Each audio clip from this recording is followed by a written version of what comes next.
Miss Kate said no. I'll tell you what you can do. Take me out to the ball game. Take me out with the crowd. Buy me some peanuts and cracker jack. I don't care if I never get back. Let me root for the home team. If they don't win, it's a shame. For it's 1, 2, 3 strikes, you're out at the old ball game.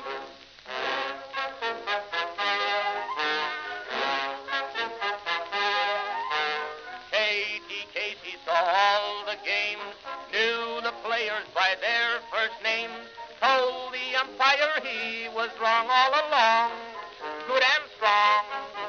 When the score was just 2-2, Katie Casey knew what to do. Just to cheer up the boys she knew, she made the gang sing this song. Take me out to the ball game, take me out with the crowd. Buy me some peanuts and cracker jack. I don't care if I never get back. Let me root for the home team. If they don't win, it's a shame. For it's 1, 2, 3 strikes, you're out at the old ball game.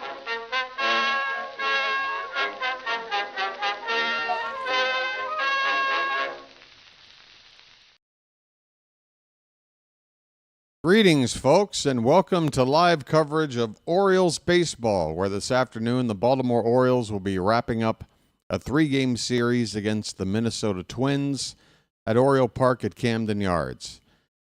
Hello, everybody. Good afternoon on this Thursday, I believe. Thursday afternoon? No, yes, because it's still Thursday for me, Thursday night. It's been rough, folks. I got to tell you, the Orioles have hit their lowest point of the season, 11 games under 500 after getting swept in a doubleheader yesterday. Both games were really frustrating to watch because we had an opportunity to win both of them, but good Lord, you would have thought we would have split. But it was not to be. We have now gone 11 games under 500. Morale could not be any lower, I would imagine.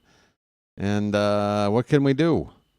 I feel like we're at a point right now where, the fan base has made their feelings known about how unhappy they are, and rightfully so. We've heard comments from the likes of the ownership, the general manager, the manager about the state of the team, and it just feels like everybody involved just wants to stay the course, and things are going to work themselves out. And we've been hearing that for a couple of weeks, and it seems like this team, well, I mean, you look at our record, has only gotten worse. We won that one series against the Yankees and took 3 out of 4 after winning the first game against the Royals in that previous homestand. Other than that 3 out of 4 win stretch for about a solid month now, it has been pretty miserable, folks. I mean, we're averaging about 2 wins a week, won a series pretty much at this point. It's getting pretty rough. We're going to try to salvage a win here today and not get swept. We've got the Nationals coming in for 3 starting tomorrow. And then I believe we hit the road for 3 in Milwaukee, and then a 4-game set in Fenway against the the Red Sox. So when will the bleeding stop, folks? When will the bleeding stop? I don't know. I want to try to enjoy baseball, but it's been difficult. Because you still want to have that hope, with so many games left to play, that something can be done with this organization to try to turn things around and salvage this season. But we have to be honest, the window for that opportunity to turn it around is closing. There are a lot of games left, but the farther we fall behind, the more impossible it is to get back into this thing. No matter how many games we got left. So Let's just hope we see a team that competes today. Sugano is pitching. That's always good news. And hopefully we're going to get some offense today as well. And the bullpen can hold things together and hold a lead. And, that's usually the recipe for winning. It's something this team, up until the All-Star break last year, was very, very good at doing on a regular basis. But we have now been floundering in mediocrity at best for about 120 games now. And, that's pretty much the gist.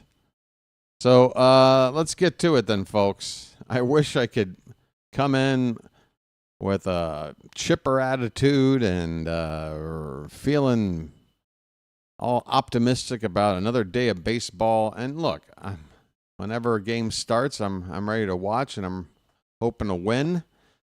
I'm looking for that moment for this team because it's going to inevitably happen at some point. It does for every team, that moves up and down.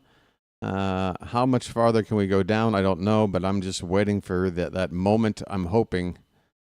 Who knows what it could be, Maybe somebody gets ejected. Maybe somebody, I don't know, just somebody gets fired up about something and it lights a fire under everybody else. I don't know what else it's going to take, folks, because if they're not going to do anything about the personnel, it's going to take an event of some sort, I would think, to get this team back in a mentality that is conducive to winning. Right now, it's not there. You can see it in the expression on the players' faces. And we're just hoping to get out of this funk in some way.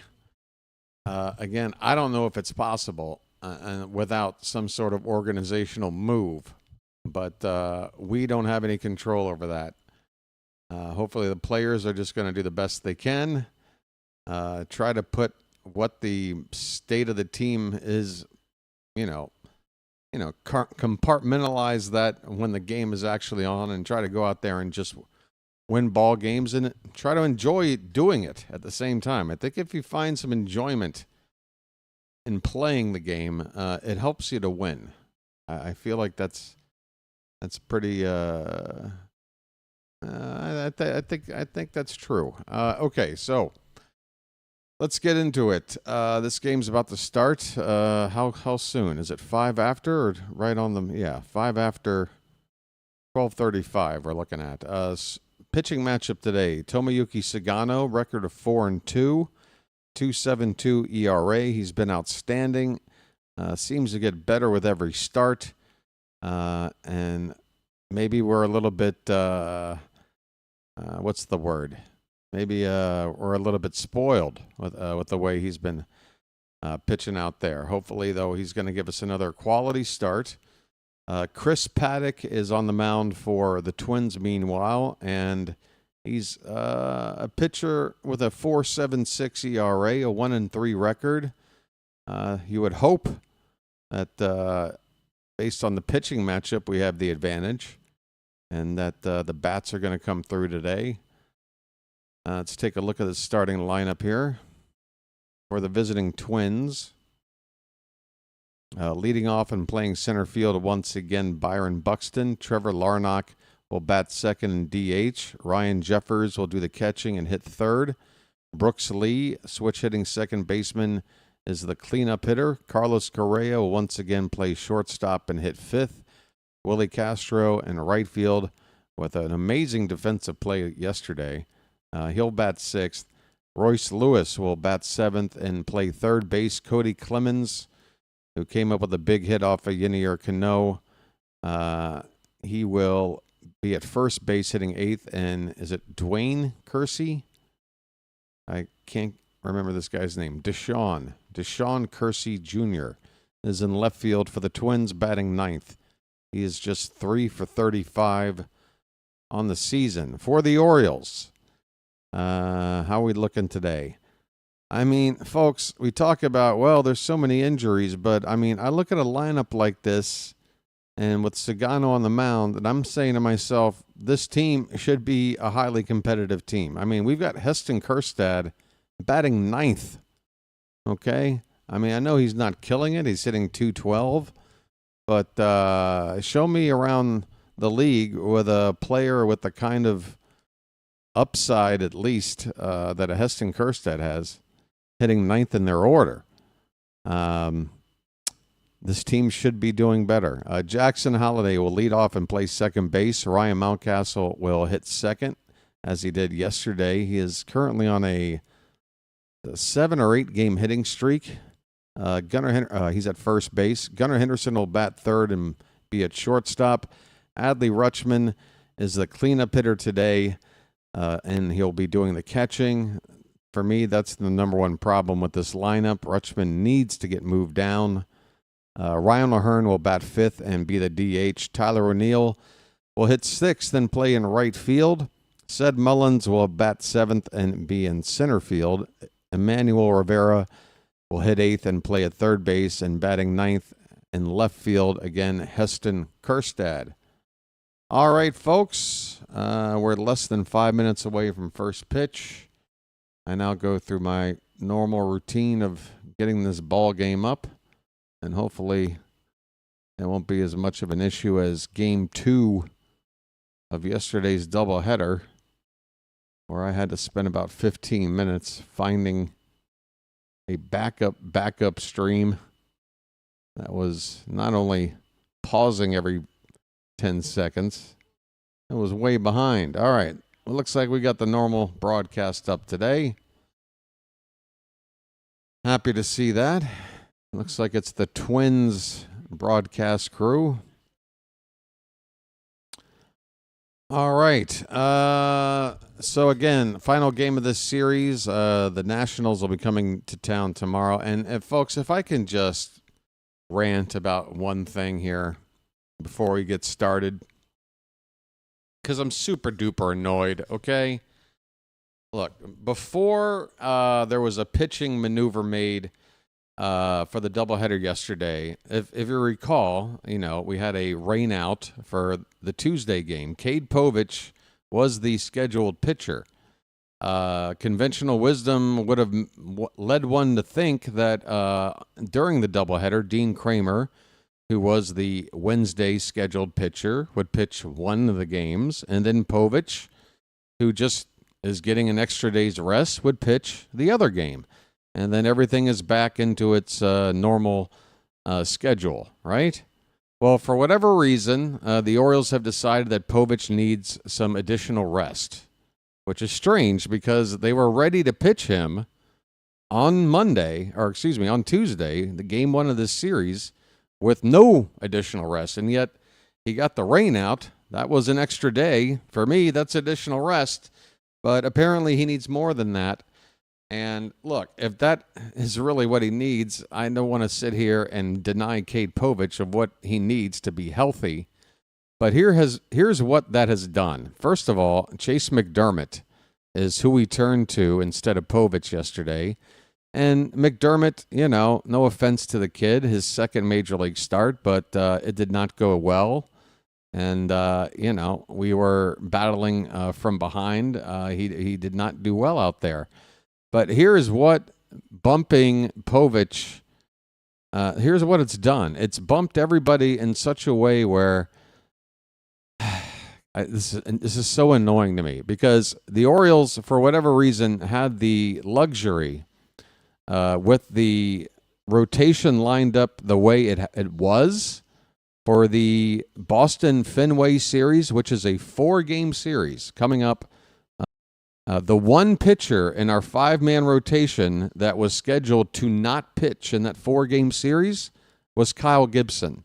And for me, I thought fantastic because if we're going to have Kramer and Sugano and Povich and Eflin as our 4 guys against the Red Sox, a very big series on the road, division series, if we're trying to get back into this, those are the 4 guys that went out there. I don't want Gibson out there. And hey, isn't this nice? Because the way things are lined up, he's not going to be out there. Well, guess what? Because of bumping Povich, Gibson now is scheduled to pitch in the Boston series, and he's scheduled to pitch the very first game of that series. So what was the benefit, really? I don't know. It certainly didn't help in the doubleheader yesterday, and I don't see how it's going to help us in that Red Sox series. By basically, oh, by the way, the one guy that's now not pitching in the Red Sox series, the one guy that has to get bumped in order for Gibson to pitch instead, is Sugano. So there you go. Congratulations. Really well thought out. Really well thought out by the Orioles organization. Bump Cade Povich so that Sugano can no longer pitch the Red Sox series and Kyle Gibson does instead.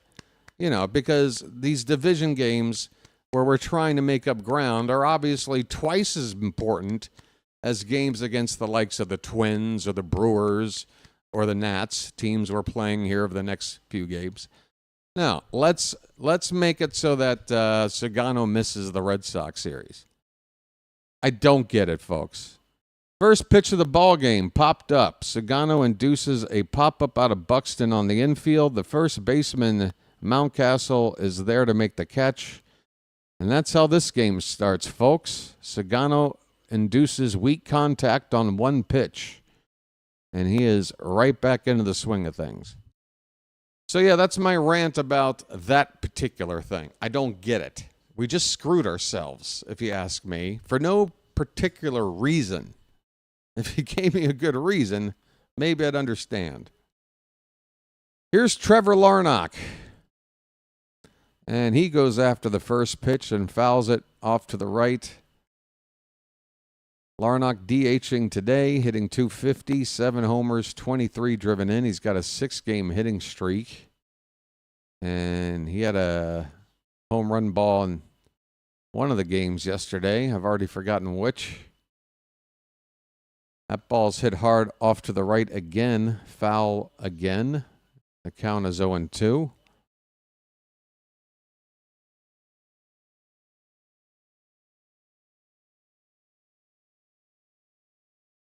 I will calm down, folks. Look, the Orioles, if they're not going to change anything, and if we're going to continue to slip away, 12 games under, 14 games under, to where you just know it's too late and the season is cooked. There'll be a point where I just have to put all of my frustrations behind me and just tolerate the fact that this season is a lost season. Hope we make some changes in the organization and look ahead to 2026. I can't believe I have to say that in the middle of May. 120 games is a lot of games left to play. So I'm not giving up hope completely, but it's just really difficult to have that hope and that loyalty for your team when the people in charge don't seem to want to do anything to make a change. This ball's hitting the center field. Mullins racing toward left center. Makes the catch. And there's 2 down. We've got a super chat. Hello there, Sam. How the heck are you? Where's the buttons? I got to get the buttons ready. Message for you, son. Sam says, what's up, BW? Hopefully today will be better. Yeah, I hope so. You know what, Sam? It's automatically better. You know why? Because the worst thing that can happen is that we lose one game, which is twice as good as yesterday. So we're playing with house money. Here's a first pitch strike to Ryan Jeffers. He's batting .257. Next pitch is off the plate. Count even up at a ball and a strike. Scoreboard's up and running now. We'll take it over here. Couple of homers and 16 RBI for Jeffers on the season. This ball's popped up. An easy inning for Sugano. Mountcastle will make the catch on the infield. 1, 2, 3 for Sugar. Folks, you know how we do.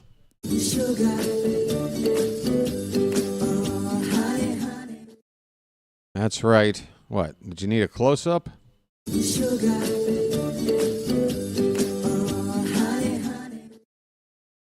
Bottom of the first. Twins nothing and the Orioles coming up. Hello, Charm City chat. How the hell are you? Let me say hi to Froggy, Jeremiah, Warren, Robert, AB Normal, Scott, Chipoki, or Shy Poke, I think is what you told me was the way it goes. Or I can go with, okay, never mind. Whatever that's parentheses is even less pronounceable. Baxter, how you doing? Fitzy, what's going on? Chris Paddack, yes, Fitz. Chris Paddack, our favorite pitcher, is on the mound for the Twins. Sorry, Charm City chat. Sorry. So, yeah, I do feel like I'm reliving a nightmare right now. Steve, how are you doing? At least we're getting a top pick next year. Oh, yeah, whatever. Gunnar Henderson was a end of the first round compensation pick. All of baseball passed on him, and we took him with our second pick in the end of the first round. I'm not worried about draft order. Look, if there's one thing Mike Elias can do, he can draft position talent. We know that. And if he's only going to be around for one more summer, hopefully he'll draft a couple of more good ones. And then maybe we can get a guy in here who knows how to draft some pitching.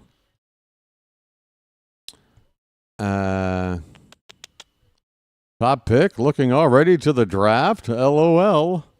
Yeah, we're looking to draft a guy that says he's a third baseman, puts up the worst defensive numbers, asks him to DH, but then he complains. But then we give him a chance to play the field again, and then he complains again. That's the kind of guy we're looking to draft. You know anybody like that, Fitzy? Fits the bill? 9th start of the season for Paddack, record of 1-3. Jackson Holiday at the plate. 0-1 pitch is a swing and a miss, and the count is 0-2. Sorry, Fitz. Sorry, Charm City chat. Sorry. How about you worry about your team's problems? Because you've got them. All right, bud? All right. This ball's hit on the ground. A diving stop by the third baseman. He tries to throw from his knees, but there's no chance. Jackson Holiday's on with an infield hit to lead off the ball game. Still better than some of your players. Bro, you gave the guy like a 12-year contract. I'd hope he'd be better than some of our players. I would hope so. I mean, a contract that long, I feel like that would be, a guarantee. Here's Ryan Mountcastle. He takes a called strike. 234 the average. It's been climbing. He's on a hit streak. You got Holiday at first, nobody out. Mountie with an 0-1 count. Sorry, only 10 years. Sorry, Fitz. That completely blows my point, doesn't it? Thank you for the correction. Fouled away. And the count is 0-2. I can't believe Fitz is trying to be an agitator. Does he not know what happens to people like that in my chat? Fitz, do you not know how this is going to end? Sorry, Charm City chat. Sorry. It might be best to just settle in and enjoy the ball game. Here's the 0-2 pitch off the plate. A ball and 2 strikes. I don't know if you've noticed, Fitz, but my team is playing like ass. So it might be in your best interest to not try and poke the bear. Just saying. Here's a check on the runner at first. Holiday's back in. Just trying to offer good advice to my friends out there. You know, we are friends, right?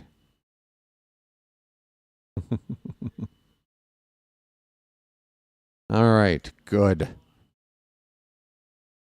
1-2 pitch to Mountie is chopped to third. Over to second for 1 to first. Safe. Mountcastle just beats out a would-be double play ball. Oh, now Fitzy's leaving me. Isn't that always the way? It's like a hit and run. Come in, get a few jabs. Gotta go. All right, Fitz, you have a good one.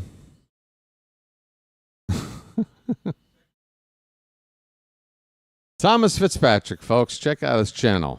Sorry, Charm City chat. Sorry. That is a close play there on the relay to first. Are they challenging this? I could understand if they were. They are going to challenge. Replay review.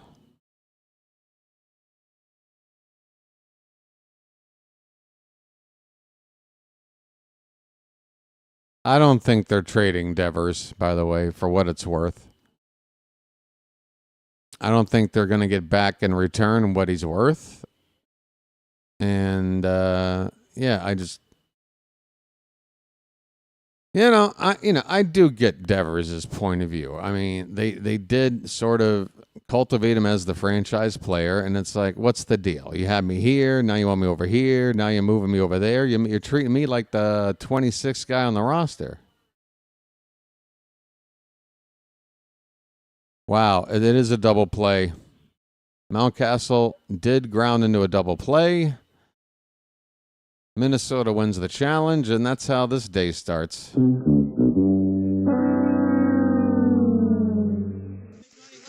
Big buck, stop it all. Gunnar Henderson at the plate, base is empty, 2 down, and he takes a called strike on the outside edge from Chris Paddack. Gunner's hitting .275. He's had 3 straight multi-hit games. And he fouls the 0-1 pitch away. It's 0-2.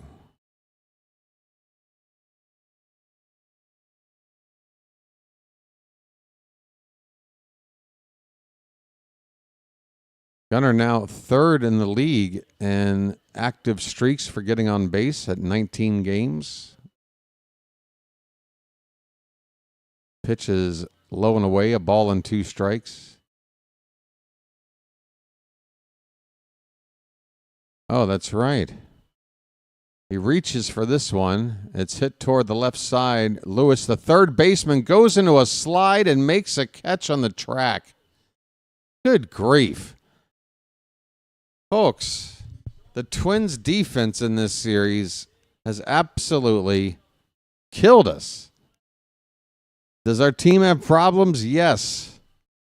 I am not in any way trying to put the entire blame of our misery on the opposition's defensive play, but holy cow, they've taken a lot of outs away from us in this series, and they just did it again. First inning is over. There was a leadoff something or other. Got wiped out by a double play. So the minimum 3 at the plate. Holiday reached on an infield hit, of course. We go to the second inning, no score.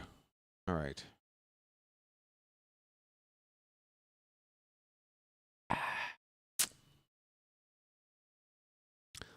BW, can we trade for some pitching? Who you like? Can we? Theoretically, yes. Will we? I don't know. Here's the deal. I don't think this team has a chance to get back into it as long as Kyle Gibson or Charlie Morton is the 5th person in this rotation.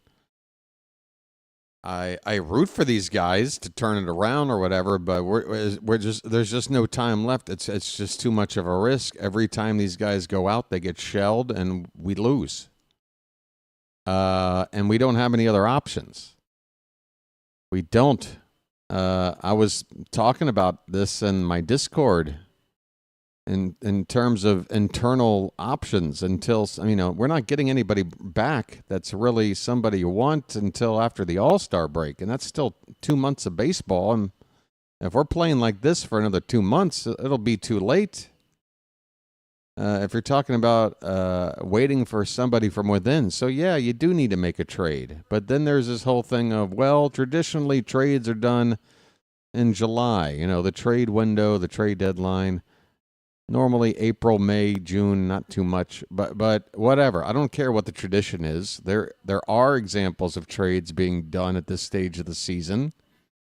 If the Orioles want a shot at contending and not throw this season away, to me, you make a trade for a starting pitcher an upgrade, and you do it right now, and you overpay to do it if you have to, because that is, again, it's we're talking about throwing a season away. I don't mind overpaying if we're talking about preventing playing the next 120 games of meaningless baseball because we don't have a shot.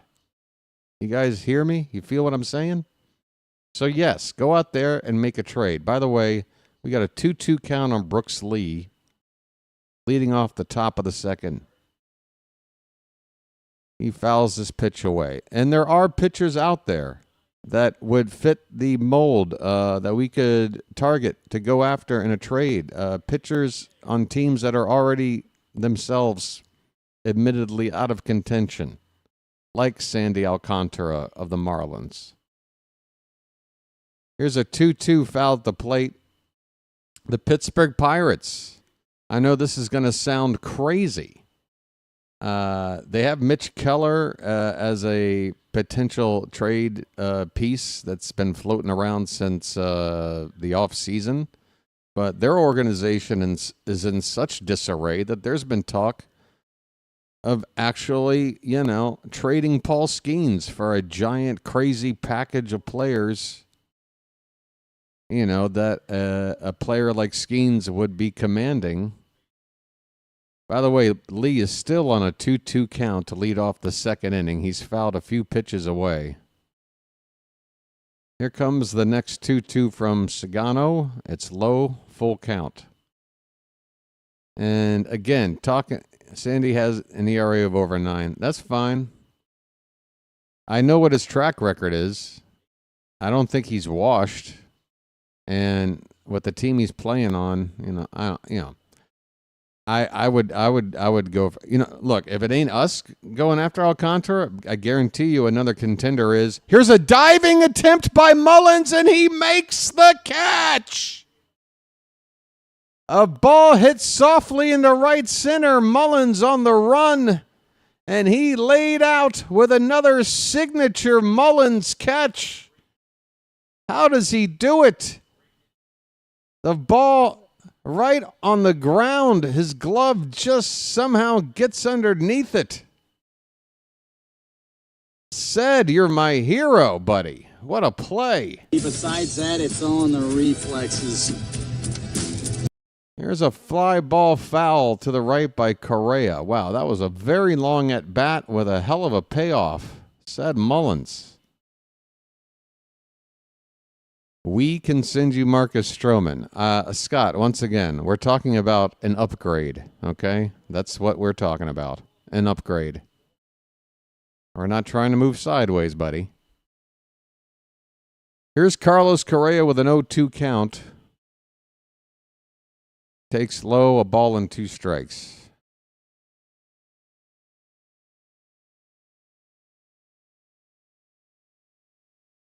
.238 the average for the veteran shortstop.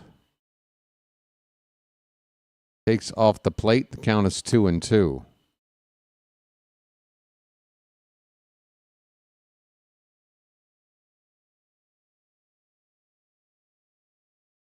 One out, nobody on, no score. Top of the second. The 2-2 to Correa is off the plate. The count is full. Sugano's on 23 pitches here. Oh, you don't have to tell me, man.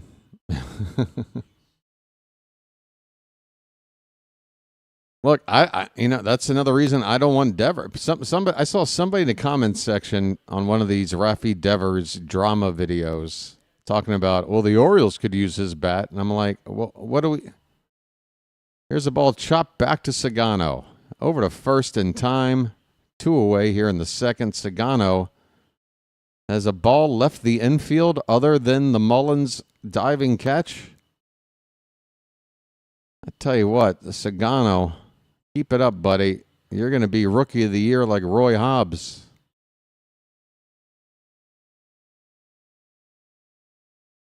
Willie Castro, switch hitter batting from the left side, is up.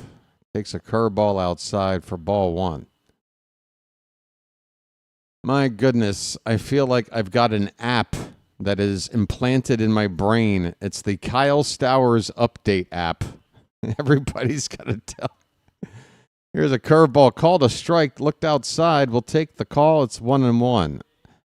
I mean, I get it. Everybody loves to report to me what's going on. But, man, if I get one more person talking about what Kyle Stowers is doing, I'm going to have a conniption fit. I know he's raking. I'm happy for the guy. And I said it the day the trade went down that it was a horrible trade.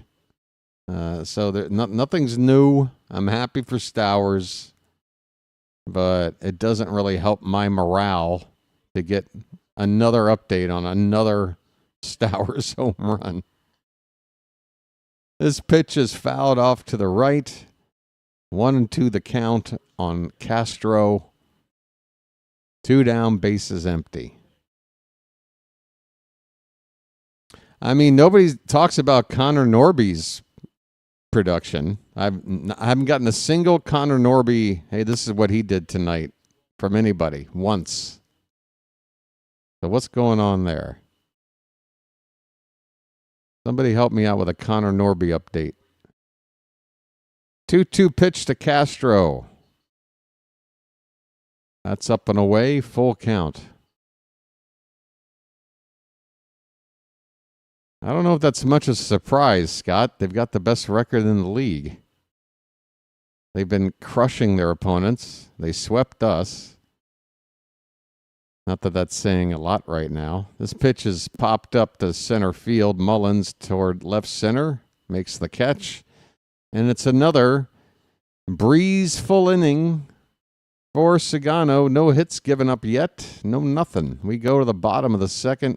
No score at Camden Yards. Yeah, look, if the playoffs started tomorrow, the last team in the American League I'd want to be playing right now is the Tigers, okay?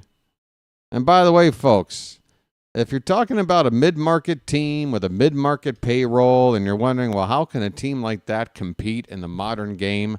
I'll tell you how. You look at the Tigers. They've got Scooble. They've got an ace. That's all you need. It's the biggest commodity. It's that unicorn out there. It's that Pokemon card that everybody wants, but not everybody can have.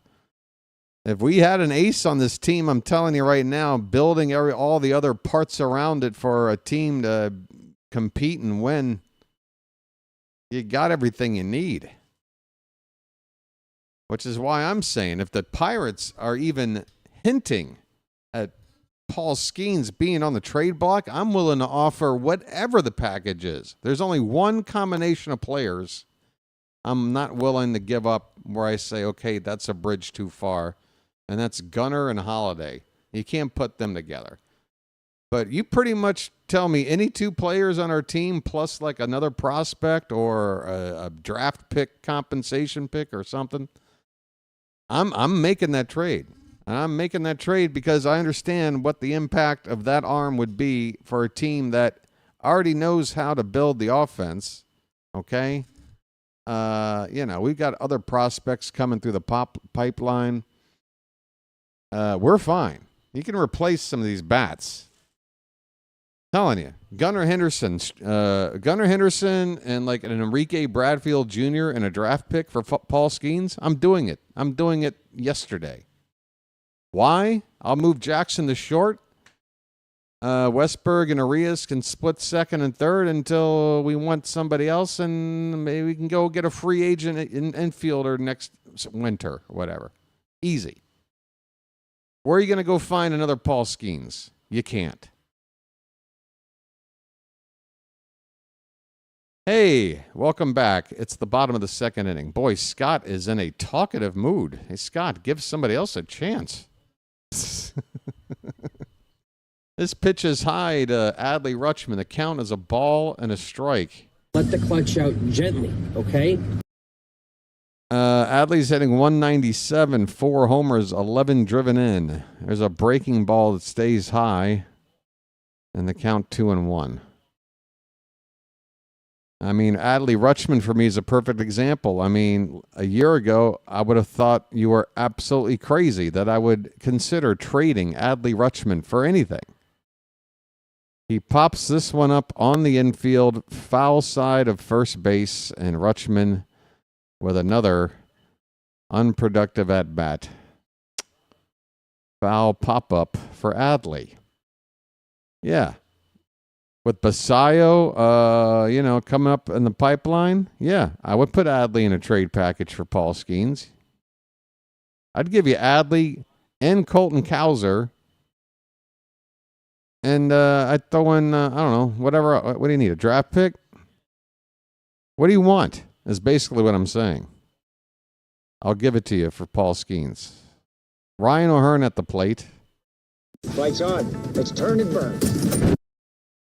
He fouls this pitch away. It's 0-2. O'Hearn went hitless yesterday. And, we played twice yesterday. Was he hitless in both games? I'm not sure, but his average was at 300. Now it's down to 287. 1-2 the count now. With one out, nobody on, bottom of the second. No score.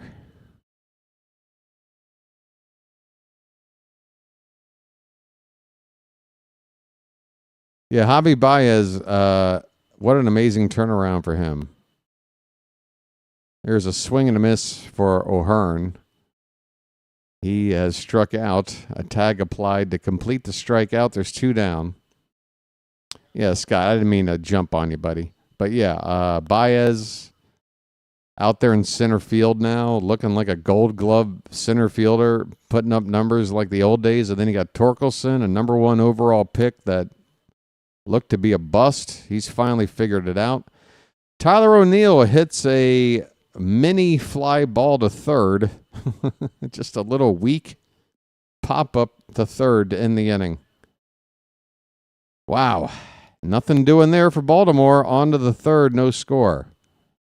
And then you've also got Casey Mize in their rotation. This guy was another number 1 pick that didn't really pan out, but now he's put it together. So, yeah, for the Tigers, you're looking at a team that you can compare to with the Orioles in terms of, a lot of years, down years, but through drafting and developing of certain players and then going out and adding a couple of pieces like a Gleyber Torres this offseason, Jack Flaherty to the rotation.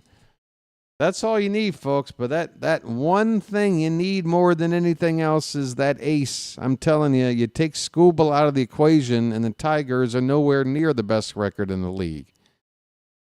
You got that ace, and it's got a domino effect or a trickle-down effect or whatever the hell you want to call it for the rest of your team. When you got that guy, every time you call on him, you're going to win that game. Confidence breeds through the team. Right now, I look at the Orioles, and I see a team with no ace, and I see a team with no leader from the position player's side. I don't know who our team's leader is. I don't know. Last year, I would have said Anthony Santander, but he's gone. And nobody seems to want to take the mantle. And I think that's hurting us.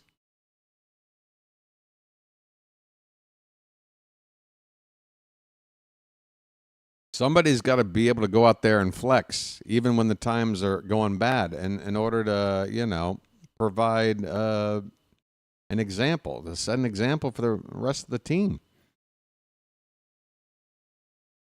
We got a team right now with a lot of guys hanging their heads. I tell you this, if I were on this team, I might be putting up Bob Uecker numbers, but I would definitely be the one lighting a fire under everybody's ass. Hey, Royce Lewis is at the plate, top of the third. 1-0 pitch hit on the ground. Diving stop, no, it gets through Gunnar Henderson into center field, a base hit. Leadoff single by Royce Lewis, top of the third.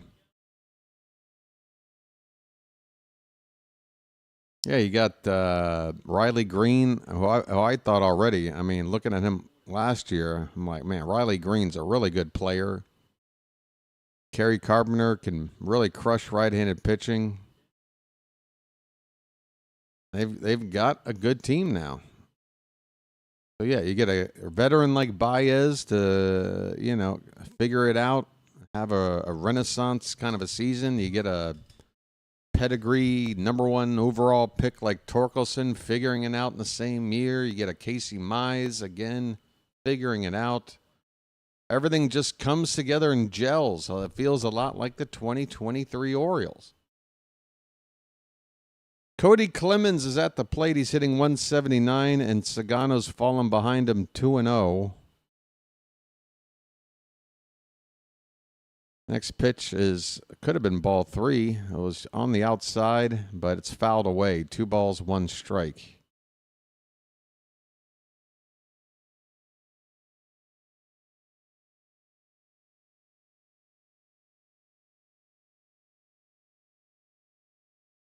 The 2-1. Breaking ball fouled off to the right. Count even up at 2-2.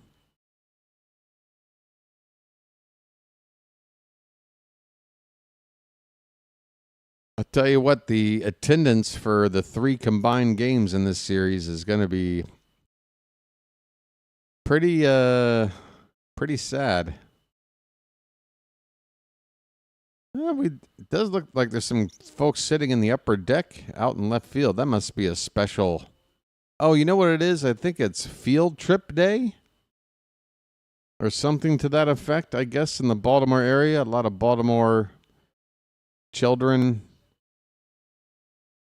through some sort of arrangement are taking a field trip and watching the game. I think they're all sitting in the upper deck. 2-2 pitch, swung on and missed on a foul tip, held on to by Rutschman. See you later.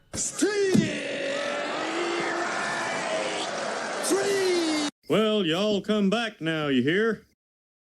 Sugano.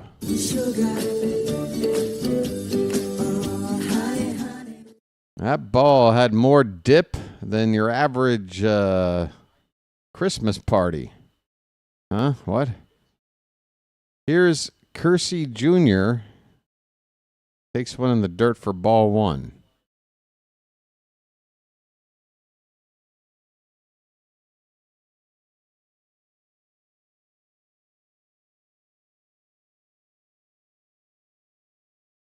Field trip day. I don't remember such a thing when I was a child. Certainly not to go see the Orioles play.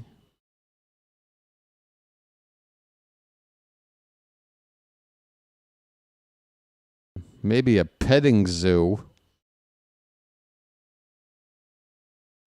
This 1-1 pitch to Kersey is inside. 2 balls, 1 strike. 1 out, one out, runner at first in the top of the 3rd.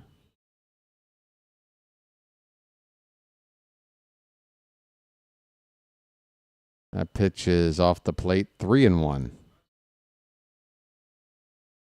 Why do we struggle with every opposition team's #9 hitter? I don't know. Just throw strikes, put them away. 3-1. Fouled back, full count.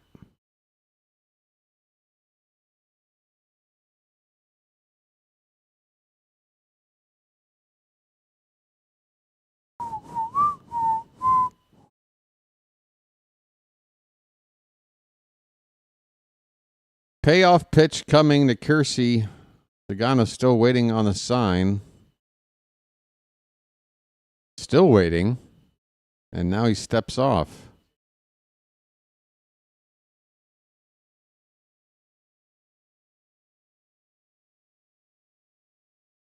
Good old Rock Reigns. Here comes the 3-2. That ball stroked in the right. Stay down. That ball's going to get onto the flag court. Another #9 hitter. I can't believe it. A 2-run homer by Kersey Jr., who again, coming into this at bat, was like 2 for 35. A nobody #9 hitter, 2-run bomb, 2-0 Twins.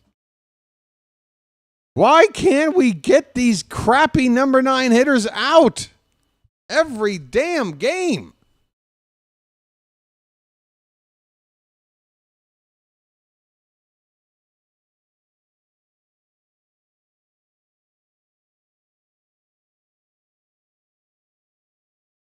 Buxton hits one, left center, deep, and gone. Back to back on 2 pitches, make it 3-0. BW needs a break.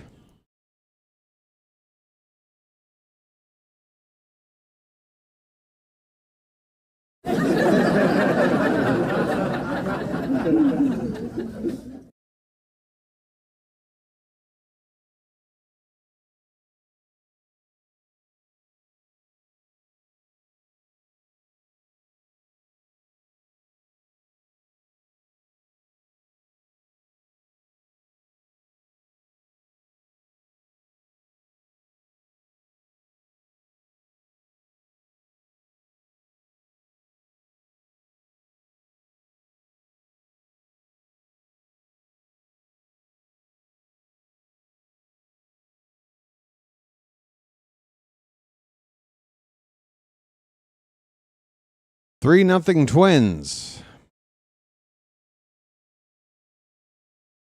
Well, hopefully all the kids today will learn something on this field trip.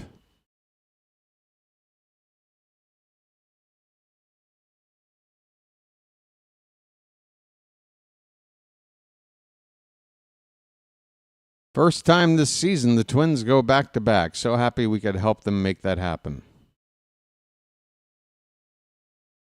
Nobody's allowed more home runs in baseball than us. That's the 65th bomb we've given up. This is game number 32. We give it up more than 2 per game. No other team can say that. Only us. Trevor Larnach got the plate.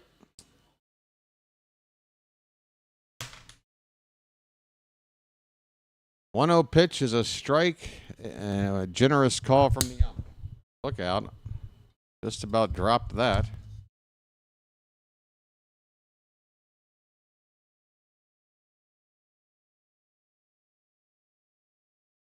Outside, 2-1.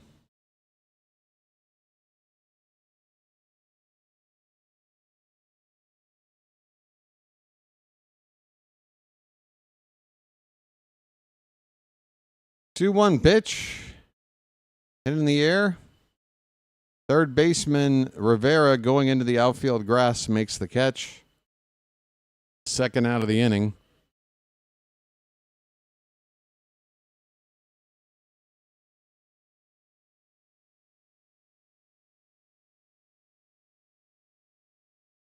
Roll a joint faster.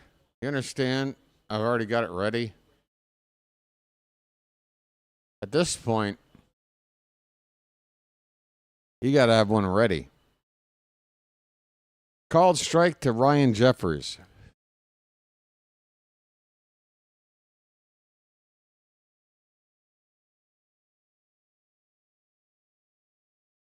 Oh, 1 pitch. Fouled back, 0-2.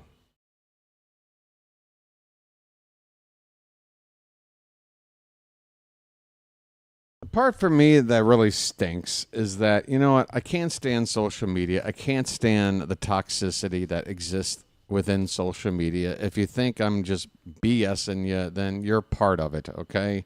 It exists. Social media is a cesspool, okay? So you go there and you're checking on something like your team, the Orioles, and you check the comments section, and no matter what the team's doing, I mean, 2 years ago, we win 101 games. You'll still find people on there whining about something. Here's a fly ball to Mullins out in center. He makes the catch, and the third inning is finally over. The Twins score 3. And a backbreaker, back-to-back home runs, a 2-run bomb by Kersey, and then a solo shot by Buxton. Bottom of the third, bottom of the order coming up for the Orioles. So yeah, social media, right? It's a cesspool. And you know, when this season begins, you see a lot of that negativity right out of the gate. And what sucks is that, you know, a lot of these people, whether they're just negative all the time and, you know, like a broken clock, they're right. or they knew all along, whatever. But like, it's like now everybody who's been down on the team now feels really proud of how they knew it. Look, folks, I don't think anybody thought it was going to be this bad. I really don't think anyone thought it was going to be this bad. I may have overestimated how well we could play, given, the roster the way it is and everything else. But this bad? Didn't think so.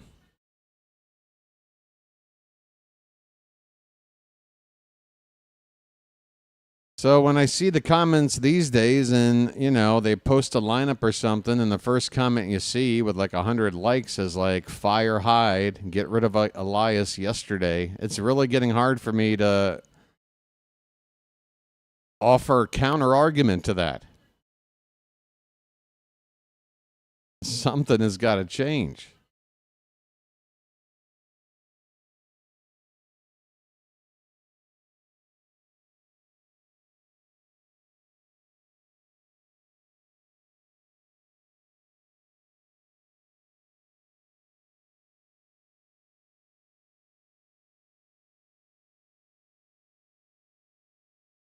I mean, a good example is Charlie Morton. Charlie Morton, obviously, first start of his Orioles career, like all the others, was bad. Here's said Mullins. He looks at a strike. He showed bunt, but it's a strike anyway. Folks said, now you know what to do. And after that first bad Morton start, he had a lot of people, Oriole fans going, well, cut him, DFA him yesterday. He stinks. He's done. He's washed. Swing and a miss, it's 0-2 on Mullins. And, my take was, look, I'm going to give everybody in this rotation 3 starts before I pass judgment because everybody's capable of having a bad start. Just might be for Morton that was the first one. Mullins hits this one to shallow center. Lee going out. Buxton coming in, and they collide. Buxton makes the catch.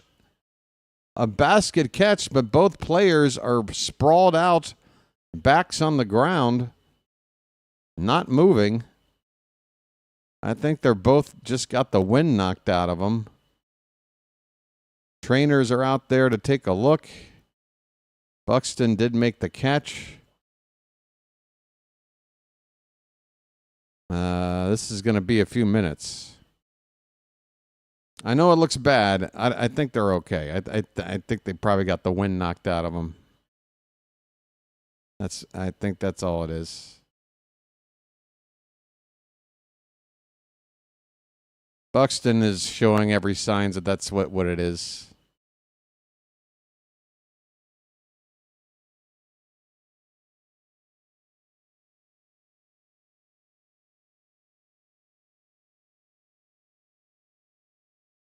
Carlos Correa just now rising up, still on the ground, but upper half of his body's leaned up. Buxton turns around and is on his knees now. They're both conscious. They both just look pretty dazed.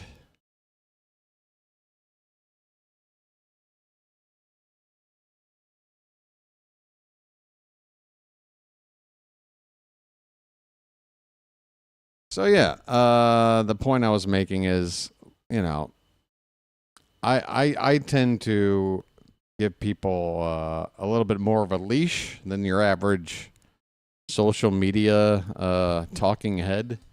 But yeah, you look at how things have gone this season, and you look at an example of a Charlie Morton, and it's like, yep, I can't argue it. There's no defending it, and after the third game, when he put up a third straight bad one, I said, that's it for me. I'm done with Morton. But the team just said, let's keep on going. Start number 4, number 5, number 6, number 7. Buxton is on his feet.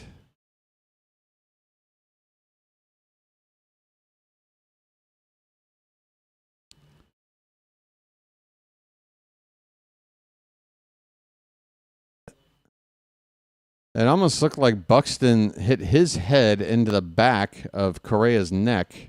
Let me see. Oh, right on the shoulder. Back shoulder. So Buxton went in chin first into Correa's shoulder.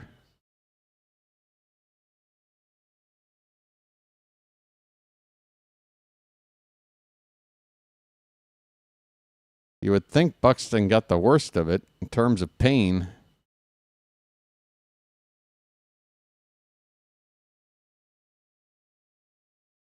Armchair coaches and GMs. Yeah, Froggy, but, you know, I mean, just to be fair, I mean, I do my share of speculation, and I wish they would do this instead of this, but, you know, I try to be diplomatic about it, try to take the emotional equation out of it, you know, and just give a fair assessment of things.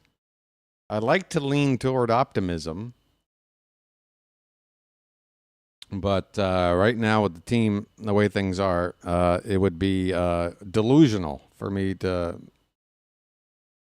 have anything but criticism with how the team has performed and how they've been managed. This is probably going to be a couple more minutes, folks. I'm going to get up and walk around after the doubleheader last night. My back needs it. I'll be back in a sec.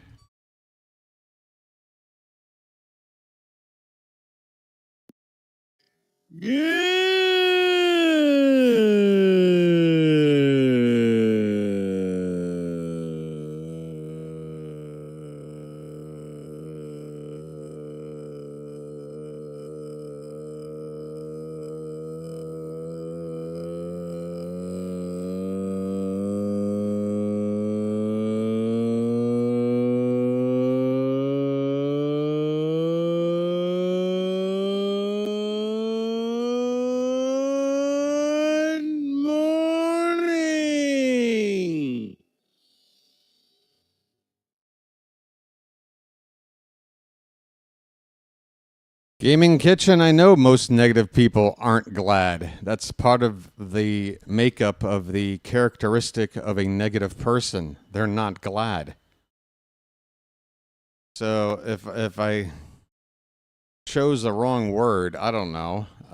Vindicated? Is that better? They feel vindicated. Is that better for you? I don't know.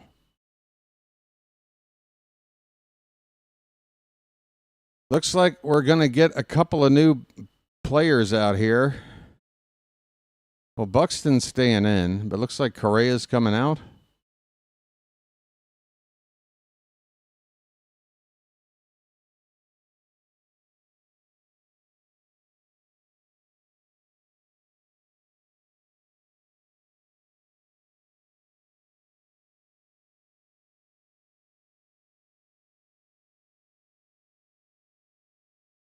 I mean, did he dislocate Correa's shoulder with his own jaw? That's pretty crazy if that's what happened.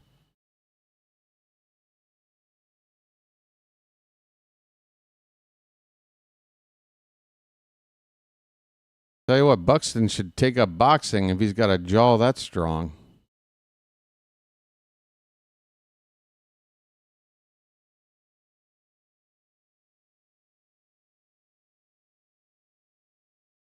All right, so Correa out of the ball game. Buxton staying in.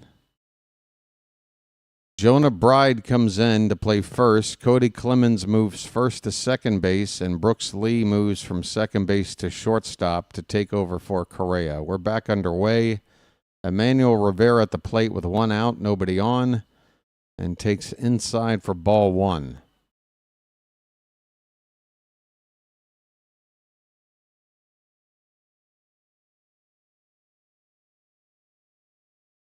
No, I'm saying make a trade now. I'm saying don't wait.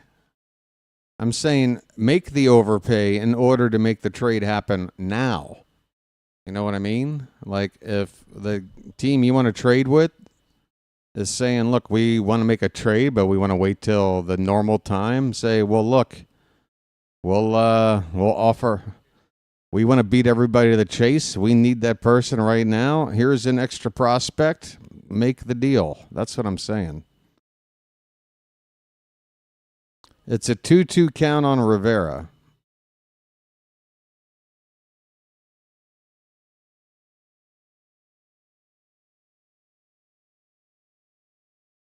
This pitch is fouled away. Still 2-2.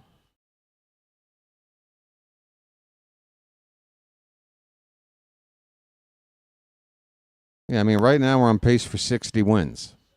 60 and 102. It's not good.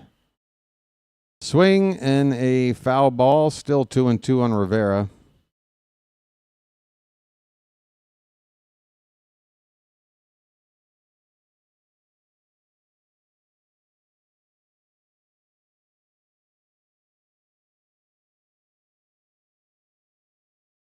That one is off the plate, full count.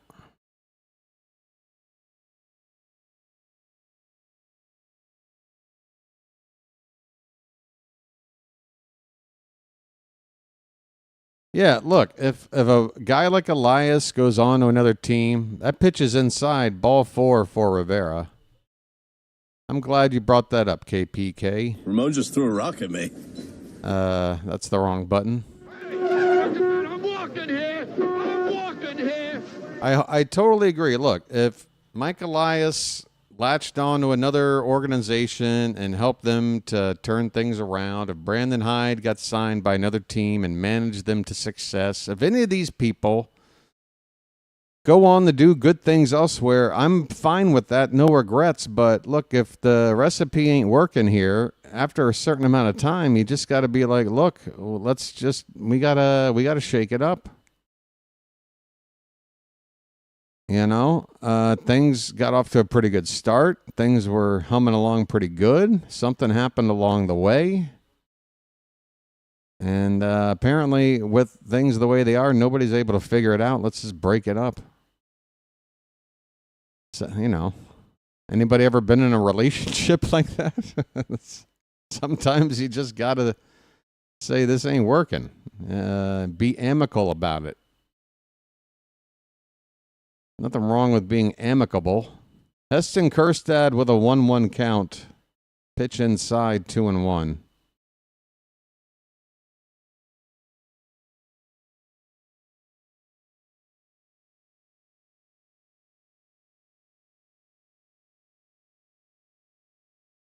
Two and one on Kjerstad. That ball's hit on the ground, first base. They tag the bag, and now they'll tag the runner going to second. It's a double play, an unconventional one. And the Twins turn it anyway. Ground ball to newly entered into the game, Jonah Bride. He's right at the base, tags first, throws to second, and they apply a tag on Rivera to turn the 2. Inning over.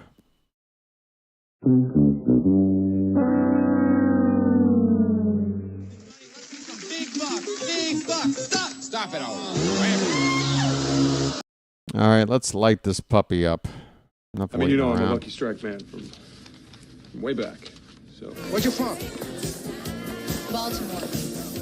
What? Baltimore. Baltimore? What's that? Look, it doesn't really matter, all right?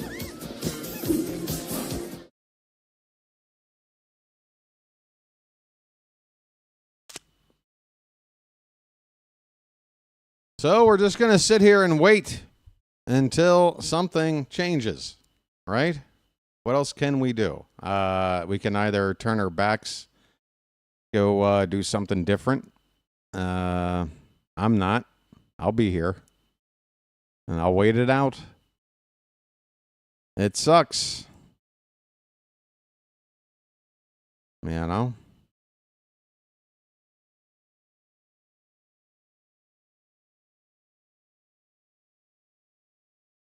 All right. Hot take.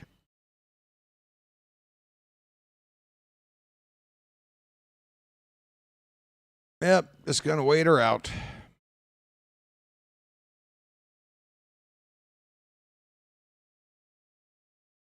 It just sucks, folks, because the older you get, the more you realize, with a team like the Orioles, with as long as it's been since we've won it, since we won a pennant, every year that goes by, there's another,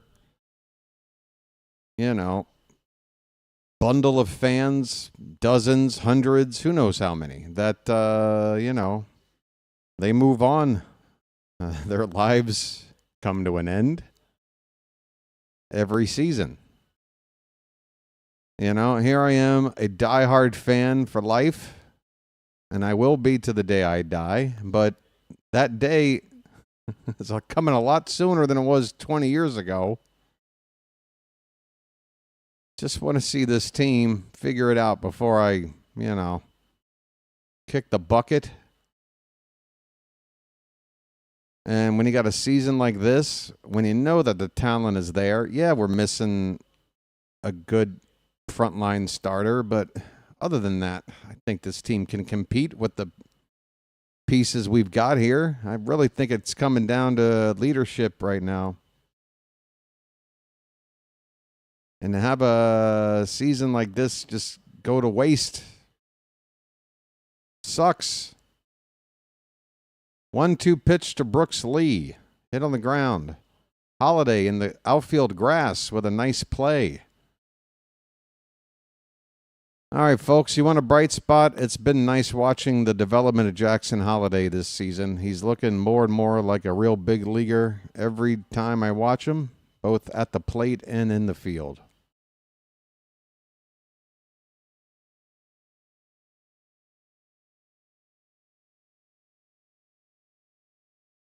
Didn't he have to get back to work or something?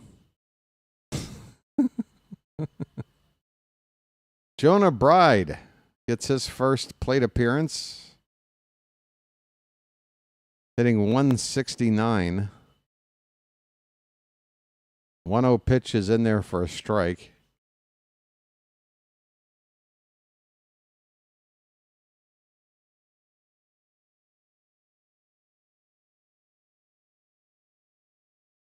Here's one, breaks off the plate. 2 balls and 1 strike. Sugano now up to 60 pitches. There's 1 out in the 4th.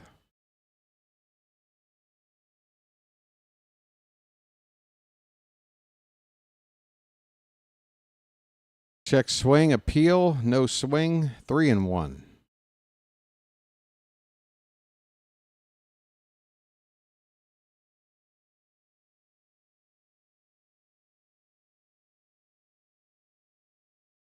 That ball's tagged pretty hard to right center, going back on it, and that ball is going to hit up against the base of the wall. It'll be a double. A 1-out double. And the Twins are threatening again.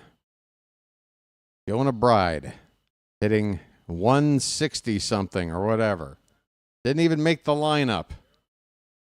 Just got tossed into the game a few minutes ago because of an injury. He's on with a hit.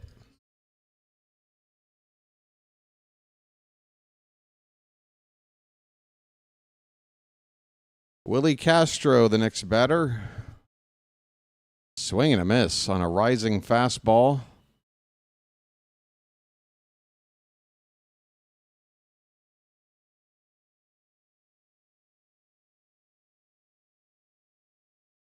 Yeah, my excuse in 83 KPK was that I was 6 years old. 5 years old when that season started. I was too young and naive to know anything other than, oh, the Orioles won the World Series. What's the World Series?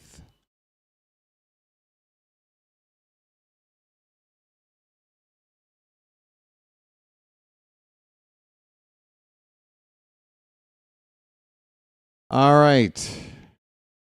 0-2 the count on Castro.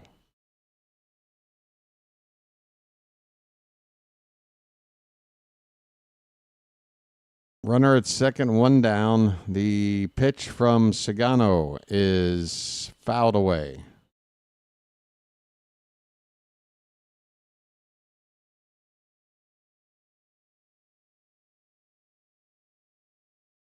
Castro throws or fouls a lot of balls off. That's an interesting stat. That pitch is high. 1-2. The Orioles don't have a run today.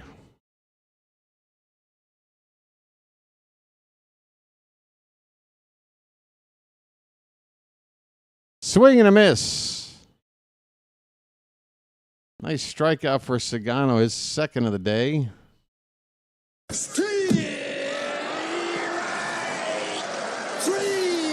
Well, y'all come back now, you hear? That ball had some crazy movement. It started to cut in and then broke hard, low and away on the left-handed batter. Royce Lewis takes a pitch slightly outside for ball one. Lewis with a base hit and a run scored.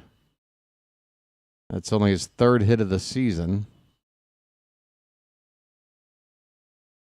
He pops this one up on the infield. Mountcastle straddling the foul line makes the catch. And the inning is over. Sugano settling back down. Had that one bad inning, giving up those 3 runs in the third. The Orioles, however, have only had the minimum 9 hitters come up. 1 hit, and that was wiped out by a double play. That 1 hit was courtesy of the guy leading off the 4th. It's Jackson Holiday coming up with Mountcastle and Henderson to follow. It's 3-0 Twins. Hey, folks, if you don't mind hitting that like button if you're here right now. We got a break in the action. I haven't brought it up yet, and we've been on the air now for well over an hour. So, you know, I'm not trying to bug you or nothing, but just a reminder, maybe you forgot you've been hanging. Go ahead and tap that like button if you don't mind. It really does help out the channel. And we need some good numbers. The Orioles can't perform well. We can at least try to here on the channel, can't we? That would be nice. Thanks. Thanks so much. Wow. That streak of mine is, it may be in danger. Tell you what.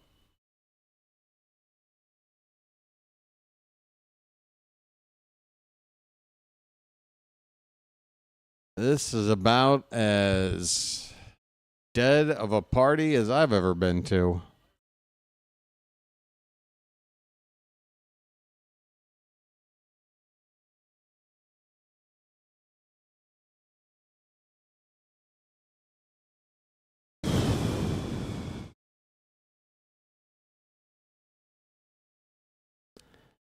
Holiday leads off, takes a called strike.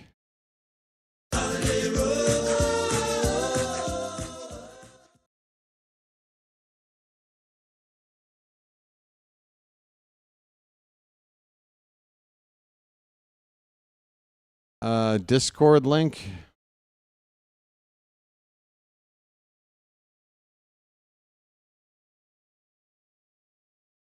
Here's a ground ball to short. And Holiday will be retired 6-3 on the putout. Brooks Lee again at shortstop now. There appears to have been another defensive change for the Twins. Maybe not. If there is, I'll let you know. But Ryan Mountcastle's up with 1 away. Takes a called strike.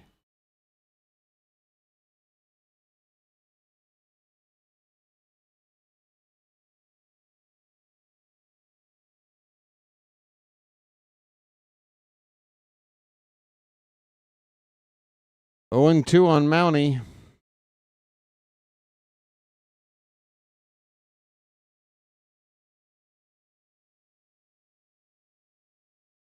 This ball's lifted to right, down in the corner, pretty far. That ball is off the wall in fair territory and rolling far, far away. Mountcastle's digging for 3, and he will be out.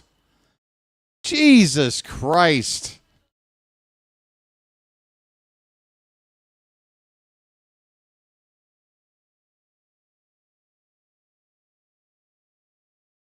Cody Clemens, who was playing second base in the previous inning, now out in right field. There has been a change. Buxton has been taken out of the game. Ty France is at first base. Bride goes from first to second. Clemens goes to his third position of the game, right field. And all he does is fire a strike to third base to nail Mountcastle, trying to get a triple. You can't even make this up, folks. Gunnar Henderson swing and a miss. 2 down, bases empty.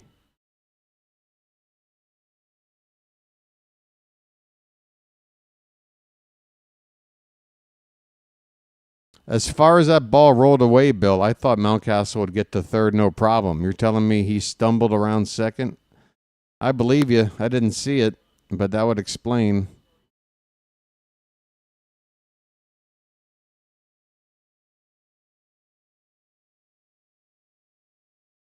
So the Orioles are literally stumbling their way into new ways to lose. Oh, I believe you. I don't need to watch it again. I was just confirming that that's what you meant.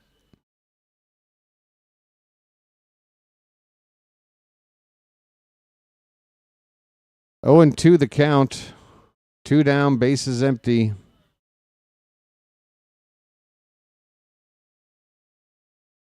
Pitch in the dirt.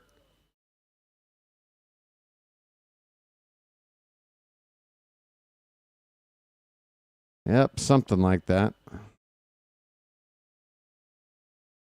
Henry, we got to be okay with the language, all right, man? I mean, I get it. I'm not trying to silence you. Just criticisms are welcome. Just keep the F-bomb out if you can. Okay? I've let it slip once or twice. I've punished myself. Gunner hits one in the air to left center. This will end the inning. And another opportunity goes by the wayside. Ryan Mountcastle hits a ball deep down the right field line off the wall and winds up getting nailed at third base. So the Orioles get a hit, and once again, just the minimum 3 hitters come up to hit. 2 hits on the day, and the minimum 12 batters through 4 innings. It's just amazing. It's just amazing. Oh, can somebody please come up with a topic? Anything fun. Again, TV shows, music, movies, alternative sports, geography. I don't know. Whatever. Come up with something to talk about. I'll call the game, but whenever I'm not calling whatever's happening, I don't want to spend my time talking about this team anymore right now. I got nothing left to say. It's only making my mental health worse. Going over this. It's too much. And look, I mean, again, a person trying to run a YouTube channel and make it successful so that it can stick around a long time, I got to sit here and deal with that reality. That fans are leaving in droves, ready to give up. And I'm going to spend 5 months of this season with no audience.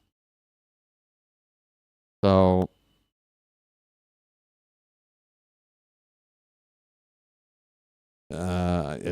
my morale is about as low as it can get right now. Cody Clemens leads off the top of the 5th.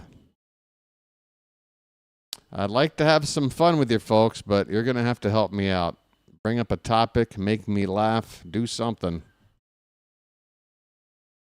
Next pitch is a strike, 1-1 on Clemens.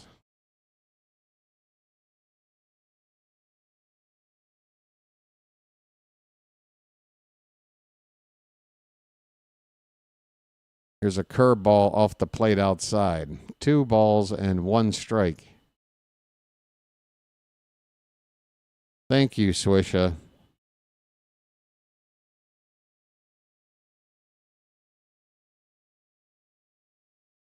The 2-1 is high.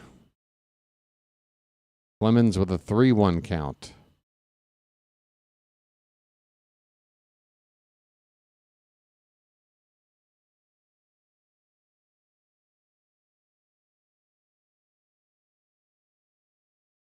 Pitch off the plate, ball 4.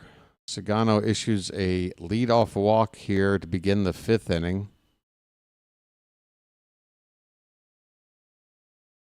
Sugano did not issue a free pass at all in his previous start.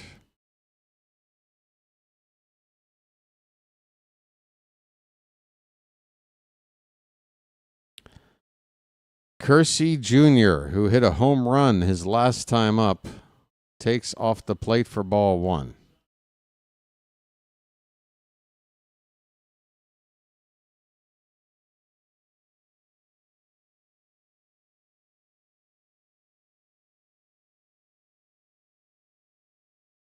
This ball's hit on the ground at second. Holiday, nice stop, goes to second for 1. Gunner back to first, 2, a double play, folks. You may want to talk football right now, but you just missed one hell of a double play if you weren't watching.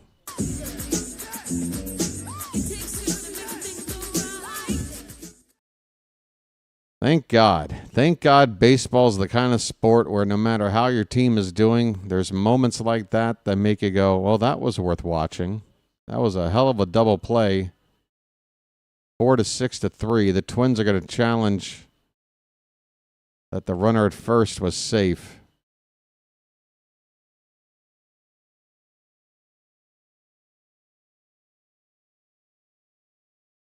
It did look like he might be safe.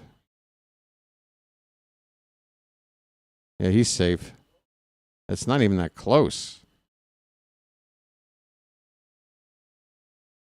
And he's safe. He's safe before the ball even bounces.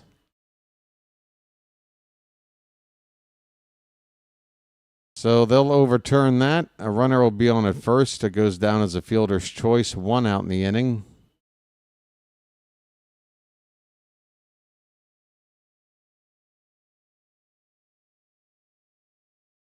Back to the top of the order. First at bat of the day for Ty France, who's hitting in Byron Buxton's spot, playing at first base with a bunch of moves made in the Twins defense to accommodate for 2 injured players who collided on a shallow fly ball in center field a couple of innings back. Here's a ground ball foul. 1-1 on France.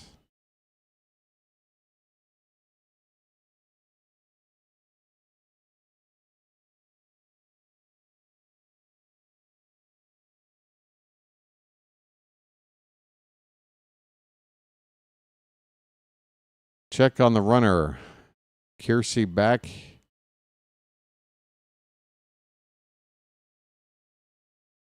Oh, yeah. Even though it doesn't go down as a double play, it was well turned. Well turned. Hit on the ground. Gunner, this could be 2 to Holiday, and there's the relay. Plenty of time. No doubt about this one, folks. It's a double play.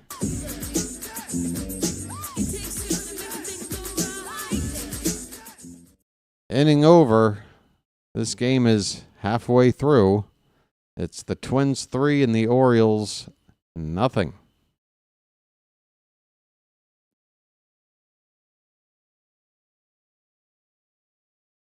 I was hoping to steer a conversation to a new topic that wasn't another major sport, but it's not up to me to control the conversation. You guys go right ahead. I'll just sit here and wait out this game. I mean, bright side, it's a day game. I go to bed, I wake up, and in my morning, I have the whole day free until I wake up the following morning at about 4 a.m. to call tomorrow night's game, the opener against the Nationals. So it's like having a day off coming up, sort of.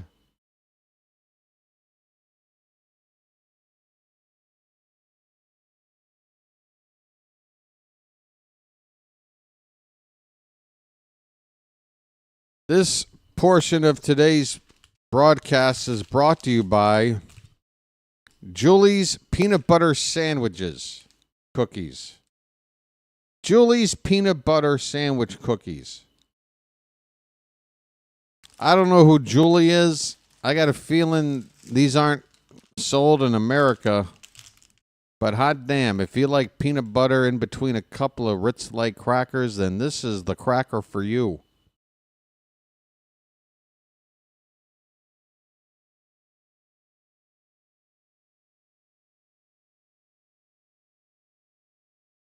Fantastic.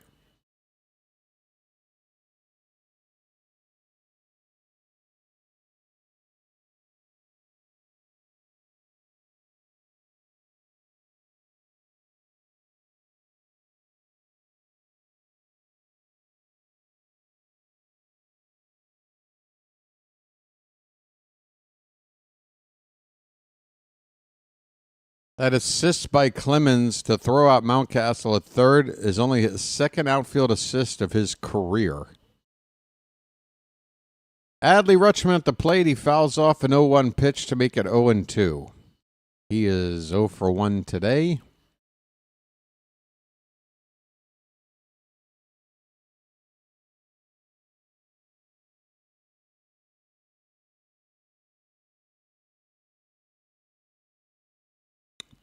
Now that we're a quarter of the way in the season, you can start to project numbers. Rutschman's on 11 RBI, which means he's on pace for 44. Rutschman just got hit in the back.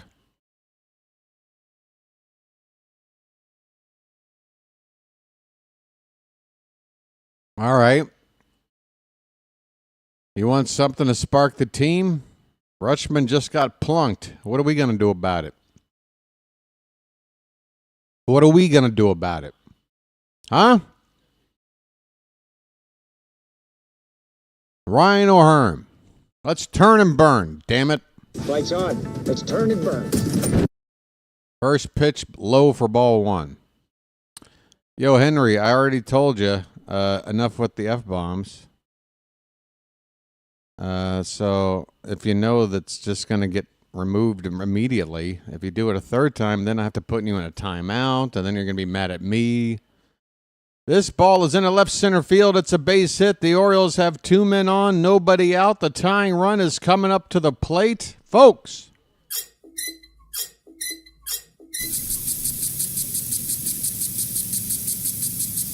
Come on.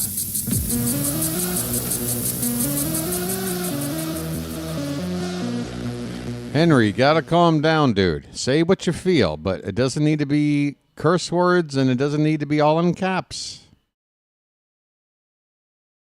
We hear you. We can all read like everybody else is typing, right? Tyler O'Neill is at the plate.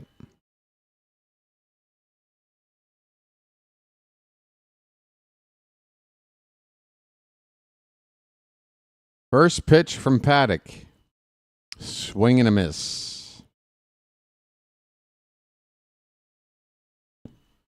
O'Neill's average is under 200, 195.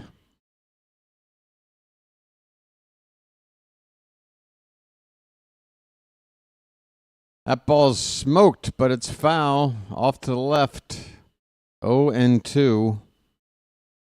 I'm going to be really upset if this just goes down as a 3-pitch at-bat on a swing and a miss with nobody out and 2 guys on base, down 3, trying to at least move these guys up.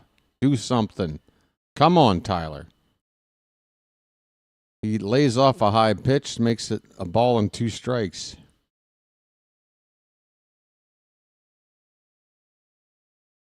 Hey, thanks, Damien. Hey, look, man, a comment like that in this time we're going through right now, it means a lot. It really does. 1-2 pitch. Swing and a miss. Pitch in the dirt. O'Neill. What in the world, dude?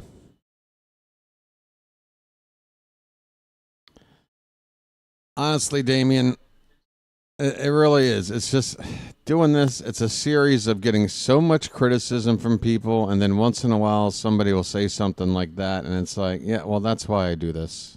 That's why I do this. Ced Mullins takes in the dirt. All right, folks. Ced hit a grand slam yesterday in a big spot, obviously. Most grand slams come in big spots, but he could tie the ball game here with another shot to the flag court. He's got a 1-0 count. And this one's fouled off to the right. Come on, Ced. Come on, buddy. Well said, now you know what to do. He did last 4 pitches, O'Neill, not 3. Credit to him for laying off a pitch neck high. The 1-1 to Mullins is popped up left side but out of play. 1-2 the count, folks. We need a bugle.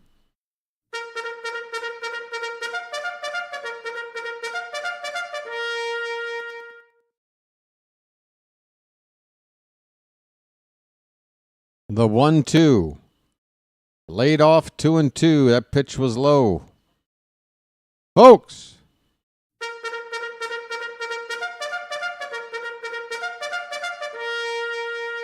That's right, folks. It doesn't get any thinner than this. This is the Karen Carpenter stage of Orioles baseball. Popped up foul behind home plate. We'll do it again.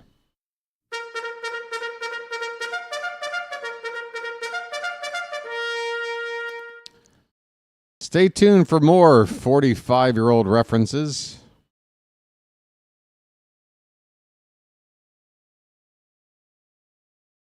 The 2-2 to Mullins. Inside, ball 3, full count. Come on.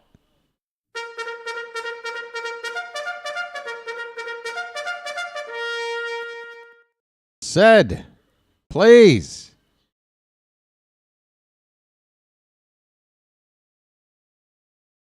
Payoff pitch. Swing and a miss on ball 4. A change-up that floated off the plate by 5 inches outside. 2 down in the inning. It'll be up to Emmanuel Rivera to do something.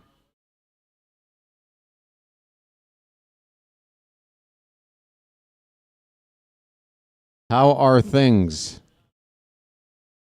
Well, I'll put it to you this way. My scrolling text at the bottom of the screen you're looking at, I'm thinking about putting up a 1-800 line for those that are dealing with mental health issues. That's how it's going. 0-1 on Rivera. That ball's hit on the ground, gobbled up at first base. He will beat Rivera to the bag, and the inning is over. The Orioles get 2 guys on. They're stranded. We've still not scored. 5 innings in the books. We go to the 6th. Minnesota 3. Orioles nothing. Fitzy! Hey, Fitz, you missed all the offense that the Orioles have put up since you left. Might get tacos at a fast food place for this evening. So hyped if I do. All right. Good luck on your taco quest.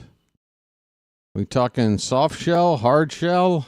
Now we can finally get into a topic that won't drive me crazy. A taco run. What did I have? I had a quesadilla not long ago. That's right. You can get Mexican food out here. I had me a quesadilla.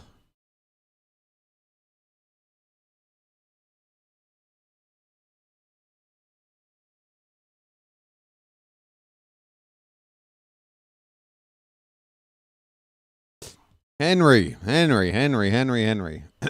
Buddy, look, it's either you've been on my channel for a while, but today's the first time you've ever chosen to leave comments, or you just found my channel and you're an Orioles fan that is feeling down and just wants to completely dump it all out into the Charm City chat here. I'm not sure which it is, Henry, but just slow down, all right? I call every game. I'm here all season long, okay? I know you're not happy. No Oriole fan in their right mind is happy right now. But my advice would be to just space out the comments of frustration. I don't know if it's helping, buddy. You can be here for support, you know. We're all in this trench together, right? Trevor Larnach at the plate. First pitch is a strike. Next pitch is outside. The count is even up at a ball and a strike. Tomoyuki Sugano out here for his 6th inning of work. One bad inning. That ball's line foul, but he can still qualify for a quality start if he can pitch a scoreless frame right here. He's on 82 pitches.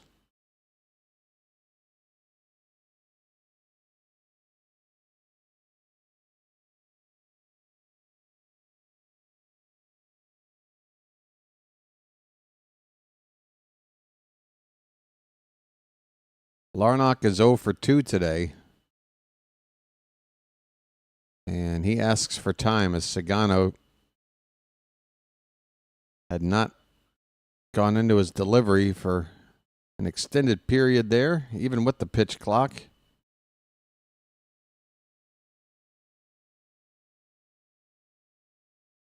That pitch is off the plate. And the count even up at 2-2.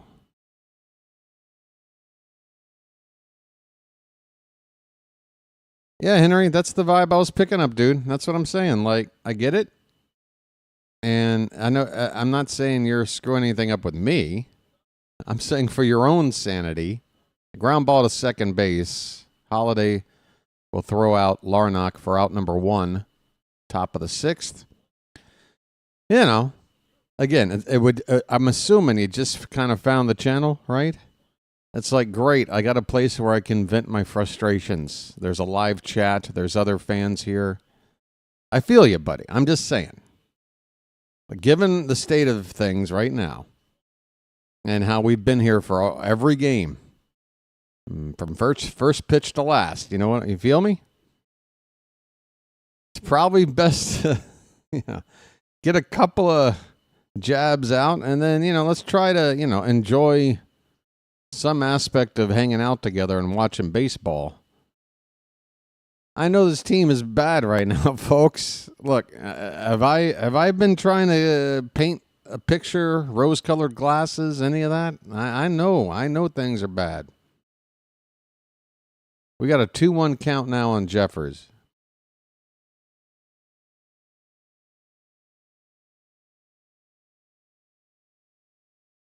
But, we got to maintain our sanity somehow, right? I'll tell you this. It's abundantly clear the organization knows that the fan base is really, really pissed off. Like, really, really pissed off. And the attendance numbers are going to show it. Merchandise numbers, everything. Masson just started this new package for streaming. That's probably going to take a big hit. I mean, who's going to pay a monthly fee in, August if this team's 25 games under 500? My thinking would be nobody. So, yeah, the team knows. Nobody's happy, and people are leaving. Why they don't do something about it. By the way, that we got a strikeout here. Sorry, Sugano. Didn't mean to cut you off there. Sugano with a strikeout. Well, y'all come back now, you hear? That's the second out of the inning. And that was Ryan Jeffers who got punched out. Brooks Lee at the plate. And Lee takes a 0-1 pitch outside, 1 ball, 1 strike.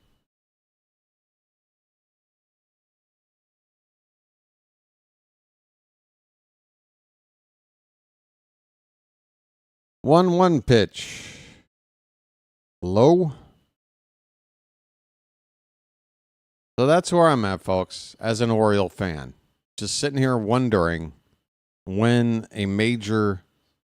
And look, I'm only at this place meant to... Normally, I give people the benefit of the doubt. Here's a fly ball to right center. Mullins is going to make the catch to end the inning. We go to the bottom of the 6th. It's still 3-0 Twins. My thing is just like, how long until they finally go, okay, we got to cut ties with this person or these guys or whoever? How long is that wait? You know?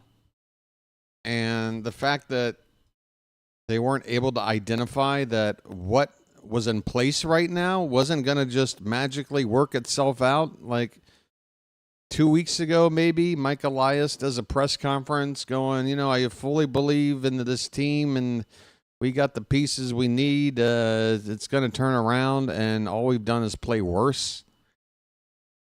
At what point are you going to acknowledge that this ain't working? It hasn't worked really since the second half of last season. We have a losing record now over the course of the last 120 games. That is a significant sample size. In fact, I would drop the word sample at that point. That is who we are. Since July last year, a losing team. That was a team who had won 100 games in 2023 and up until July last year was on pace to win another 100 games. And in the blink of an eye, literally overnight, something happened, something that nobody in the organization is going to acknowledge, but it clearly had a ripple effect that has not been addressed or fixed itself magically, going on 120 frickin' games now. And this window of winning that this fan base got so excited about, and deservedly so. There's so much talent on this team. It's sick. The bats we have on this team, sick. Everyone wants to talk about Kyle Stowers and what he's doing. He was just another guy that we couldn't even figure out how to get at bats for. That's how much talent we got oozing out of our organization. There's no fluke to winning over 100 games. That's not a fluke. I'm sorry. There's no fluke to winning over 100 games. It's very difficult to do. Heston Kjerstad has a 1-1 count. Pitch inside. It's 2-1. We're in the bottom of the 6th. It's 3-0 Twins.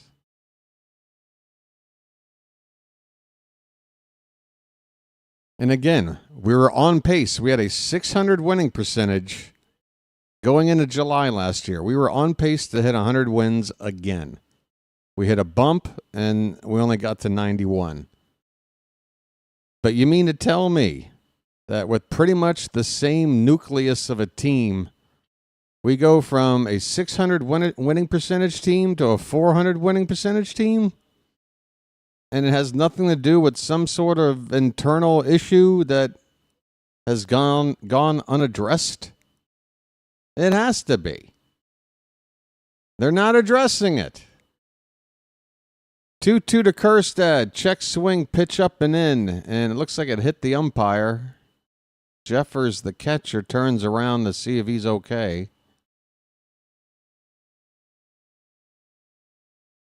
Umpire seems to be fine.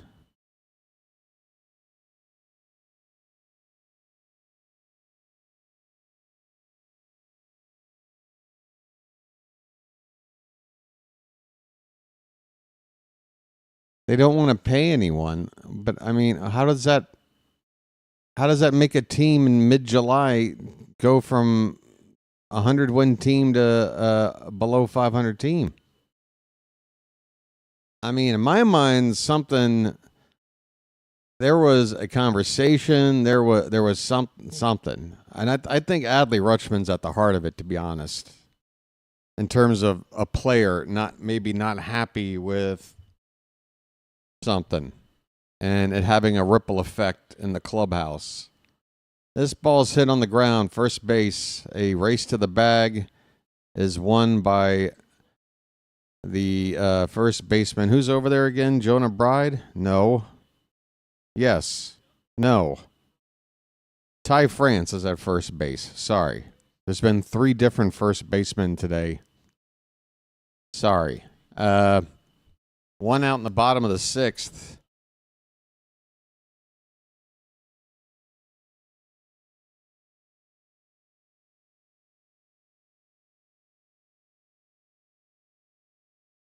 Whether the players have lost, Hyde has lost his play, I don't think it's that.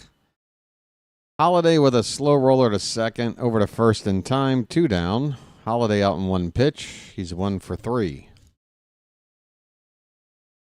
Look, I'm not going to pretend to know what exactly the deal is, but it just has to be a clash of personalities or players with the GM, manager with the GM, something. There is some relationship that is strained internally that is making this team play like crap. Because again, you're saying 101 wins was a fluke, whatever. Over 2 seasons, we won 192 games. And no other team in baseball in 23 and 24 had won as many games as that. It's not a fluke. We had a really good team that was on the cusp. If we had sat there and at least won 1 playoff series, I think we would have a much better positive outlook on how close we are to winning the whole damn thing. But unfortunately, we put up 2 duds in the playoffs, and I think that's got everybody just, and I don't blame you. I'm kind of in the same camp with you, For me, it's like nothing really matters until we get to the October and do something. Mountcastle with a fly ball to center field, and it's caught for the final out. We go to the 7th inning. It is still 3-0 Twins. Chris Paddack has pitched himself 6 shutout innings of baseball in what is now his best start of his season. We get to say that a lot this season, too. Whenever we face an opposing pitcher that's like mediocre to bad, we typically get to say after they're done facing us that they just had their best start of the season. I'm kind of getting tired of saying that. Anyway.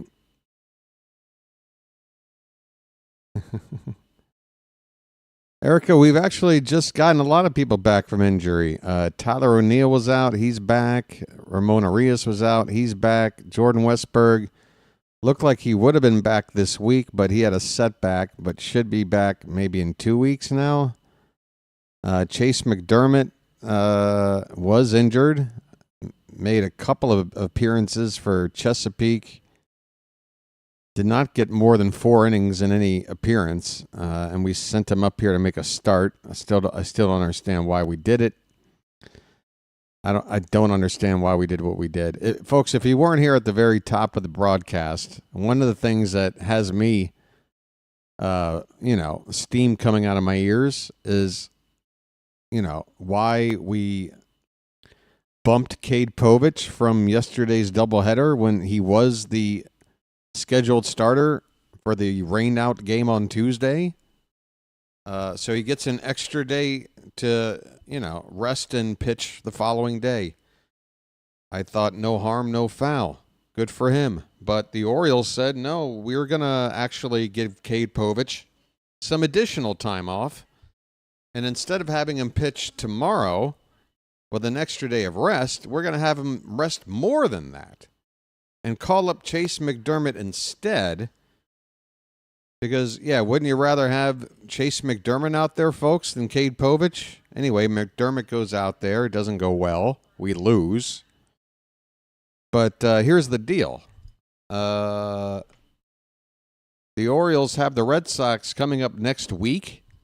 And before the Orioles made that little maneuver and bumped Povich, the Orioles were set for that 4-game series with Boston, which is obviously a huge series if we have any hopes of climbing our way back up this division. We had it set up where the only guy in our 5-man rotation that would not pitch in that series was Kyle Gibson. And I was like, that's fantastic. I don't know if that's just happenstance or luck on our side, but great. Jonah Bride at the plate, he's got a 2-2 count leading off the top of the 7th. But by bumping Povich the way they did, not only did it put McDermott in there for a loss, now Kyle Gibson will be pitching in the Red Sox series. Here's a ground ball to third. Emmanuel Rivera across the diamond in time. And there's one away, top of the 7th. So not only will Gibson pitch in that series, he'll be pitching the first game of that series at Fenway.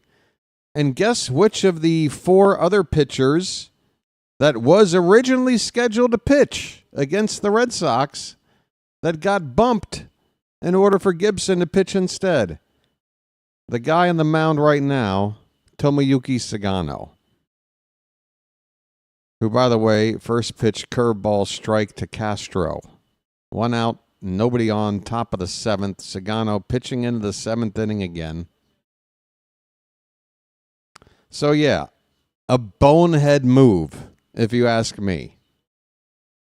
An absolute bonehead move to bump Povich, not only from pitching yesterday, when clearly he's a better option than Chase McDermott, but it then screws up the Red Sox series by bumping Sugano out and putting Gibson in. I mean, what the hell are we doing? Gibson could have been pitching on either side of that series against the Brewers or, a series that has less of an impact. What were they thinking? I don't know. 0-2 pitches high to Castro. Sugano's up to 101 pitches. Just out there eating innings like a boss.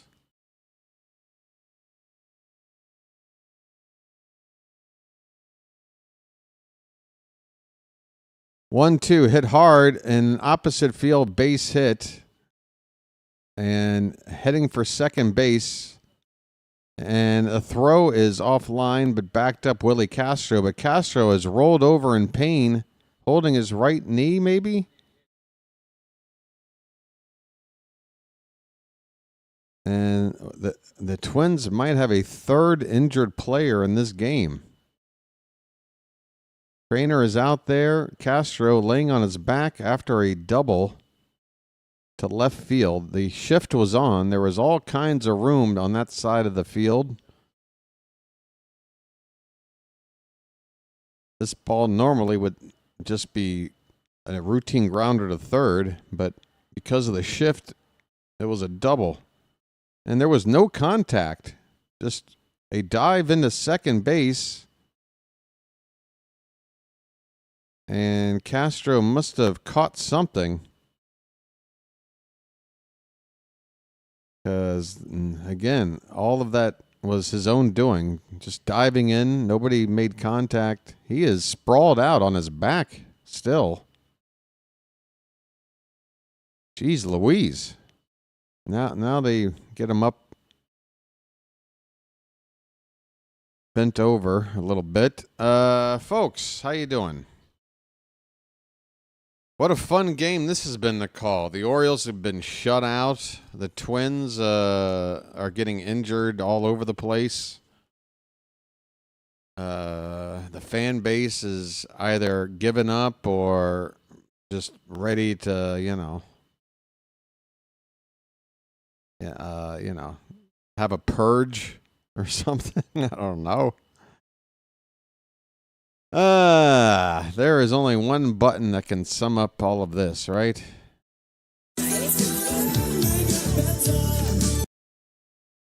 It's true.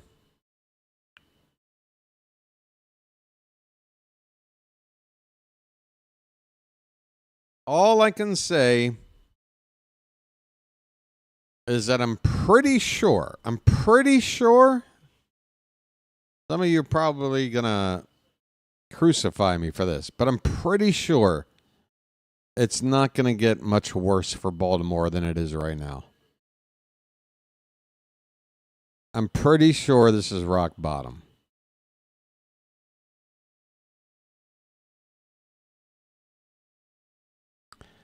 Royce Lewis is 1 for 2. Runner at second, 1 out. And the ball hit on the ground into the hole. It's a base hit. Runner going to try to score. Here comes the throw. It is late and it is short. RBI single makes it 4-0 Twins. Sugano probably needs to go ahead and get out of this game now. Brandon Hyde probably asking a little too much out of Sugano to come out for the 7th. I mean, if he's not going to get any run support, and he's already over 100 pitches, we need this guy long term. Here comes a pitching change. What do you know? There he is. Brandon Hyde, the master of removing pitchers one batter too late. What's that, Erica? What did I say?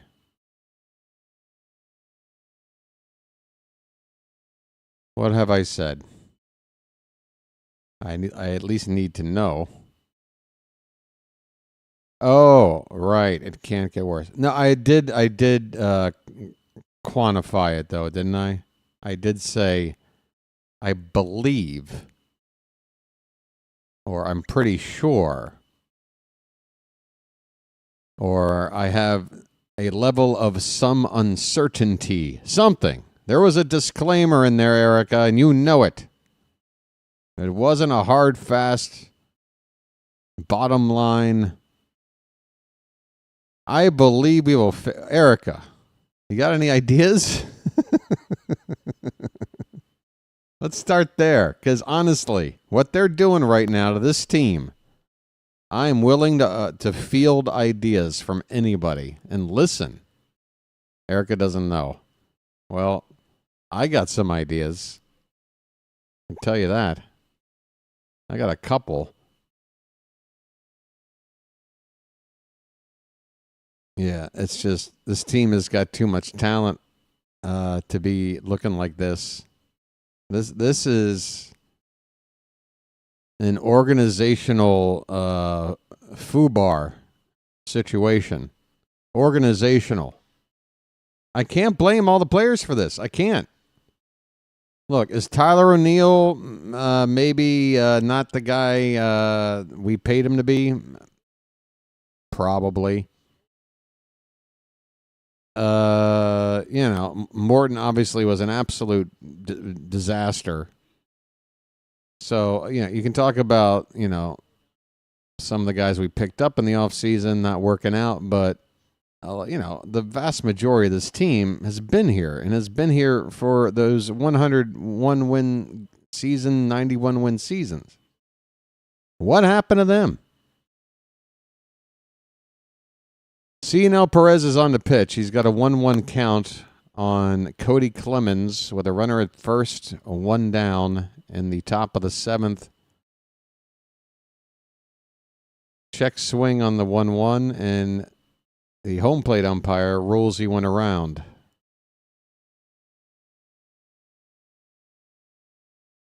Sugano Perez has the 5th highest whip amongst relievers in all of baseball. He allows 2.38 base runners per inning. That is not good.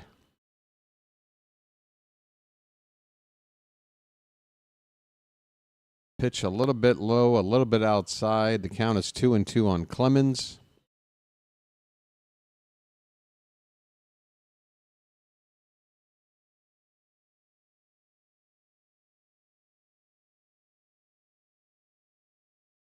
And here's a foul ball at the plate. 2-2 on Clemens.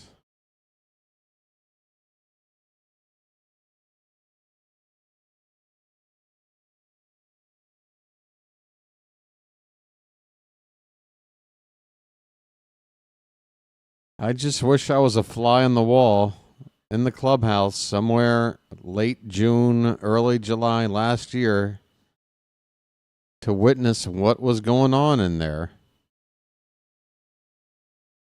Because I'm telling you, folks, when you look at it, you can draw, it's like a Mason-Dixon line. Two completely different teams. And now enough time and enough games have passed where you can sit there and just, you look at that parallel, and it's, as the expression goes, it's like night and day. It's like night and day. 2-2 pitch low, full count on Clemens. Would I trade Holiday for Paul Skeens? I'd trade Holiday, and I'm sure they'd probably want 1 or 2 other pieces. It wouldn't be big pieces. But yeah, I would for Skeens. Not for anybody else. Pitch in the dirt. Scooble maybe, but I don't think the Tigers are looking at all at, I mean, folks, the Tigers turn around. Here's a team, all-star break last year, looking more like sellers and buyers. They had to go on a crazy run just to sneak into playoffs. Scooble wins the Cy Young. Everything comes together this year for him. Now Scooble is locked in and probably going to be in the Hall of Fame one day as the best pitcher in Tiger history, other than, what, Cy Young himself? Didn't Cy Young pitch for the Tigers? I might be wrong on there. Who the hell did he pitch for? I don't know. Jack Morris? I don't know. Name a good Tiger pitcher.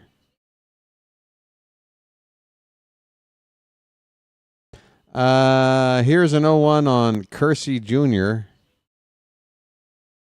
Perez's pitch is high. 1 ball, 1 strike.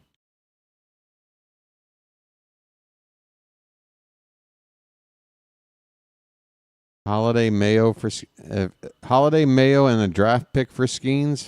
Fine. I don't know what kind of cash.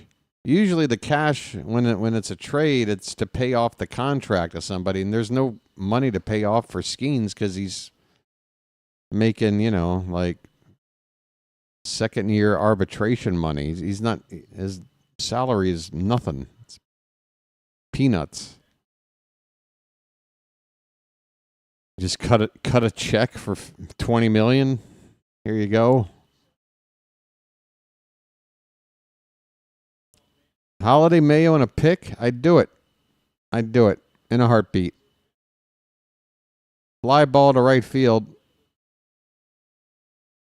Caught out there by O'Neill. He fires it in. Holds the runner at second where he is. 2 down in the inning. First and second for the Twins. You don't think Mayo would cut it for Pittsburgh? Well, I mean, he wouldn't be the crown jewel of the package, right? Folks, again, other than Gunnar and Holiday in a combination, or something like Gunnar, Basayo, and Westberg, that's probably too much.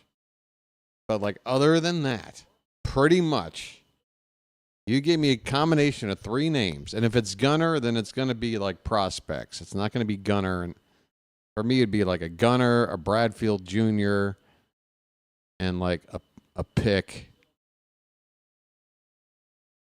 and maybe throw in, I don't know, but yeah, I mean, to get a guy like Paul Skeens, guys, you look at this Tigers team right now. If we had an ace, I'm telling you, all the other pieces you need for a winner can be acquired. And we know with position players, not only can they just be acquired, they can be drafted and developed. But if we want to win the whole damn thing, you know good damn well this team needs that stud ace. I want one so bad. And luckily, a guy like Skeens is on a team that is more mismanaged than ours is somehow. And man, if they're floating them out there, I say you sell the farm, because again, they need position players. We'll just draft more. We can make a couple of free agent short-term signings. We've already got so many players as it is. I mean, come on. We can't even find a spot for Mayo. I mean, let's go. Make a play.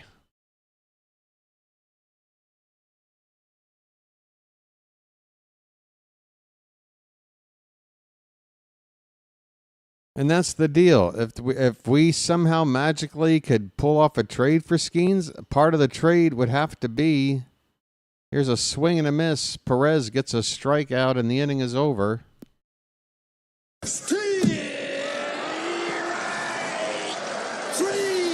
I would hate to see Basayo leave, but if it meant, let me guess, the parking lot's coming in with another joke about how the Orioles are losing again. God, you're so predictable, dude. Is there any other dimension to you, sir? Any other dimension at all? Can it ever just be a, hey, what's up, guys? How you been, BW? I don't know. It's a long season, parking lot. Is it going to be like this for another 120 games where every single time you come in and it's the same joke? Or could you maybe help my mental health a little bit and mix it up a little? I'm asking. I'm begging. By the way, it's a 7th inning stretch, folks. As you can see, some people already know what to do. Forgive me for being late. It's time to throw some cakes on the griddle. My voice is about to give out, folks. You sure you love me, though? Are you sure? Thank God I'm a country boy. Are you sure? Thank God I'm a country boy. Thank God I'm a country boy. I don't want to be a part of one of those abusive relationships. I'm not really down for that. Thank God I'm a country boy. Or I'm told I'm loved, but I'm not treated as such anyway, you know? Thank God I'm a country boy. Thank God I'm a country boy.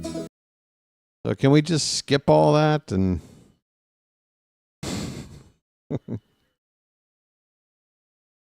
yeah, like Adley. Adley, honestly, for me, Adley Rutschman is a perfect trade chip. If somebody's still thinking, I mean, who knows? I mean, again, if Adley is for some reason just mentally checked out here, but you know, another team like the Pirates is like, we know that dude is like a top tier catcher with a lot of good years ahead of him, and he's still cheap. Yeah, I'd put Rutschman in a package for Skeens. I'd do it yesterday, knowing with Basayo's coming up the ranks. Do we have yet another injury issue? Oh, no, it's a replay.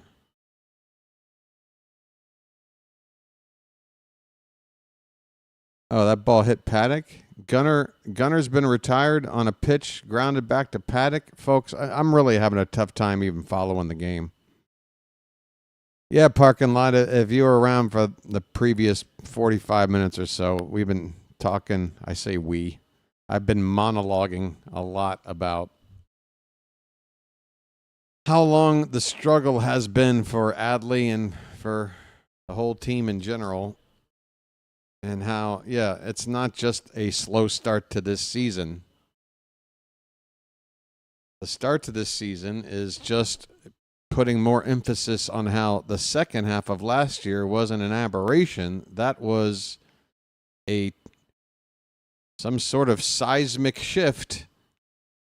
Something went down organizationally, internally. I feel, I don't know, but I can only feel that, you know, the wrong people are upset. Somebody doesn't like somebody else. Somebody's head isn't in the game.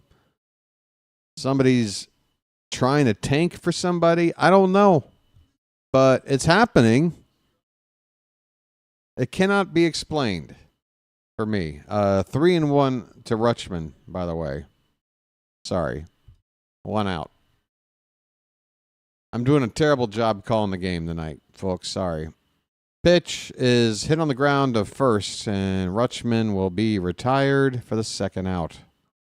Ground ball, unassisted. Ty France takes it to the bag for the out.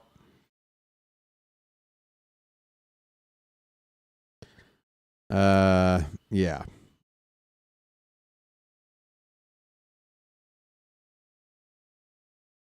Adley, Westberg, and a prospect for Skeens. I mean, believe me, it would hurt, but I would do it. Because what Paul Skeens can give an organization like ours is you can't put a price tag on it. And even though the players were given away, especially Westberg for me, is tough. You know, again, you take Westberg off this team. Right now, you got Kobe Mayo as your new third baseman. Okay, great. He's got a path to a position. Maybe he's not meant to be at third long term. But you still have Ramon Arias. Ryan O'Hearn at the plate, 2 down. I mean, we're kind of getting used to not having Westberg. He was out for a couple of months last year. He's been out now for coming up on a month this year. 1-2 on O'Hearn. I love Westberg. I don't want to let him go. But to get Paul Skeens, again, other than like Gunner and Holiday together, I'd do it. Here's a ground ball right side, a flip to the pitcher covering. The inning is over. Or Hearn grind. I can't do this anymore, folks. By the way, we just got over the 1,000 view mark. We're only on 50 likes, folks. We're halfway to our usual like count, and this game's almost over. So, you know, take a look around. It's like watching your favorite shopping mall turn into a ghost town. It's happening here on the BirdWatcher Channel. Yay. Rod, I was pointing out that the only combination of players that I would not do for Skeens is Holiday and Gunner. So I guess that means I'm no longer nuts? Thanks, Rod. All right. Gunner straight up for Skeens? Yes, I would. But I've already said now 2 or 3 times, if I were trading Gunnar for Skeens, it wouldn't be Gunnar plus other major players. It would be Gunnar and a couple of, prospect-type prospects. Not Basayo. Guys farther down the chain. Okay? Folks, I need you by my side, all right? I can't be having you guys turn on me. Okay? So if you hear something I say and you're not quite sure how you thought you heard it, just default to thinking he must have meant this, because this wouldn't make sense. Help me out here, folks. I'm on the cusp. I'm on the edge. I don't see any heartbeat right now, though, Ronnie. That's the problem. I don't see a heartbeat.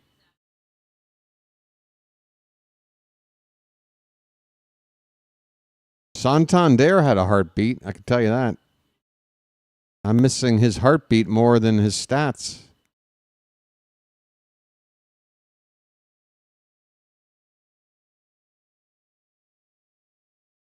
I'm not saying Gunnar is like not a, look, I'm not trying to talk bad on Gunnar. All right. All I'm saying is that some guys are good at playing baseball without necessarily being leadership guys. And then there's other guys out there that can put up the big numbers and be a leader. Those guys go on to, be legends, right? We know these guys. I don't know if Gunnar's a leader or not. I don't know. He puts up the numbers. He plays good baseball. I love watching the dude play. He's been off to a great start to his career. I hope he goes on to be a Hall of Famer. But, yeah, I don't see the sort of, yeah, like Erica's saying. I mean, Erica's a lady, and she's saying Gunnar's not an alpha, all right? So there you go. He's picking up non-alpha vibes off the dude. Which is okay. Again, Gunnar doesn't have to be the guy. But if the Orioles are going to try to make him the guy just based on the fact that he puts up the best numbers, and he's like, well, I'm really not that guy, well, then now you're a team with no leader trying to make a non-leader forced into a leadership role. That could be a problem. Right? I'm just trying to figure it all out, folks. I don't want to sit here and just point fingers. I want to come up with solutions. We got a 2-0 count on Jeffers. 1 out, nobody on. Grounded to third base. Rivera throws. Emmanuel Rivera is fun to watch play third base, I got to tell you. It's like he uses as little movement as possible to field the ball and throw it. Very slick fielder for a big guy.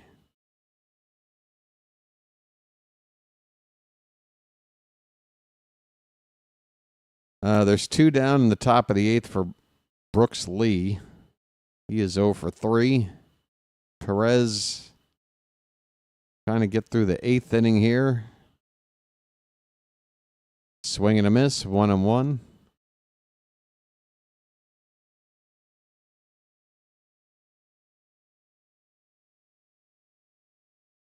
Well, Erica, what do you think? Do I pass for alpha? Here's a ground ball to short. Gunnar over in time, and the inning is over. Well, we've got 6 outs to play with. 3 of them are coming up bottom of the 8th for the Orioles. We are running out of time, on the verge of getting swept in a series at home to a Twins team who, by the way, when we faced them in Minnesota at the start of last week, was basically tied with us in wins and losses. And look at where we are now. The Twins now, if they win today, will be 24-20. right? 4 games over. They were right there with us, somewhere around about 6 games under. And in the span of about 10 days, they are going to be 4 games over, and we're going to fall to a dozen games under 500. I can't believe.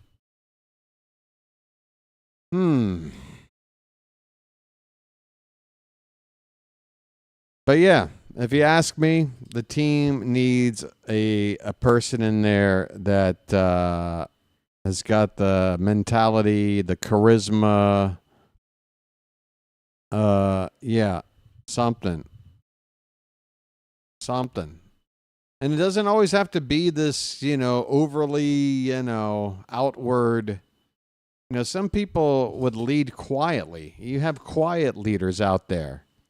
I mean, Keith Hernandez was a leader, right, for the Mets. He didn't do anything crazy. Don Mattingly was a leader for the Yankees when I was growing up. Wade Boggs was a leader, right? Of course, for us, we had Cal. Cal didn't have to do anything crazy.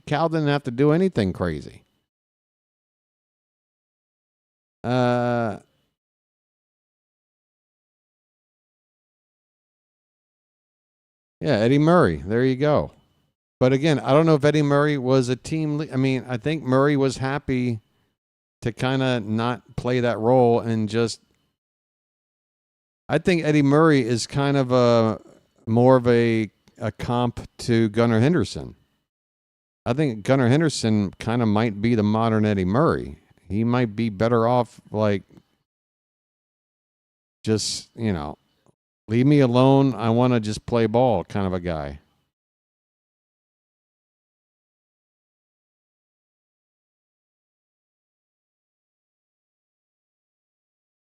But we do need a guy to rally. We do need somebody that knows what to say and when to say it. And I don't know if we have that guy right now. Tyler O'Neill's at the plate, bottom of the 8th, 1-2 the count. Louis Varland is on the pitch. And there is a Tapper foul. Tyler O'Neill. What are we going to do with him, man? Other than apparently have to, go another 2 years on that contract of yours. I don't know why you would be opting out if this is how this year is going to go. Check swing, did he go? Yes. Good God, Tyler.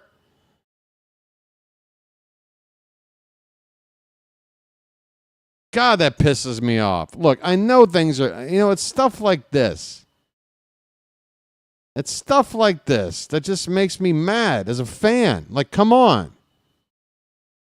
We're still watching. We're still giving you our time and our support, even if it is tough love. It is support. You got to give me better than that, O'Neill.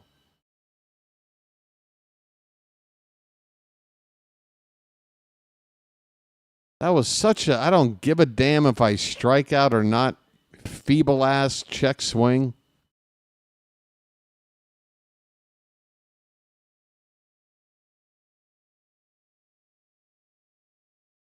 Said Mullins is up with 1 out.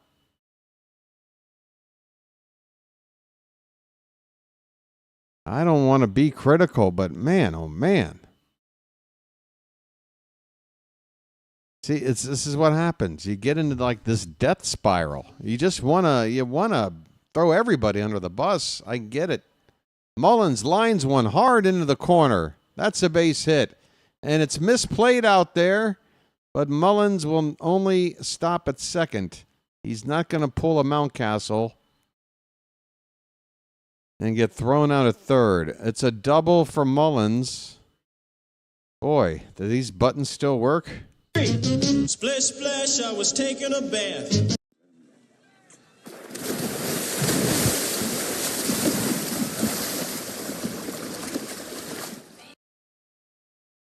Mullins at second base, 1 out. Emmanuel Rivera up next. And he takes low.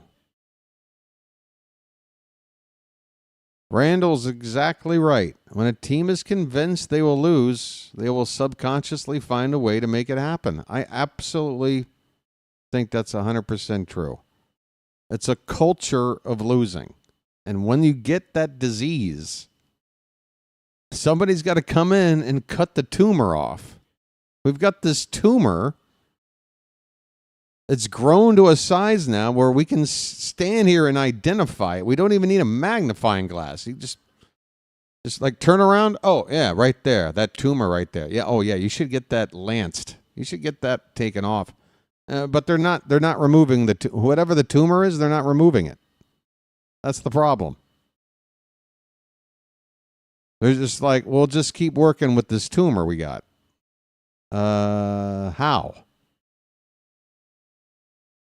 2-2 the count on Rivera after a swing and a miss.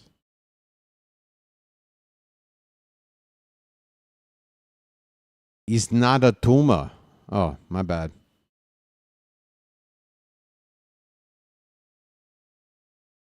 2-2 pitch. Swing and a miss. Rivera down on strikes. 2 down.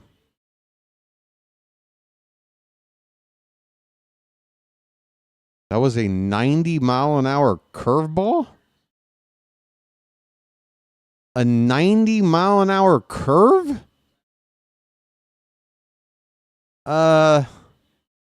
Is that legal? Here's Heston Kjerstad. That curve is at 88. Holy cow. This guy's got the hardest curveball I've ever seen.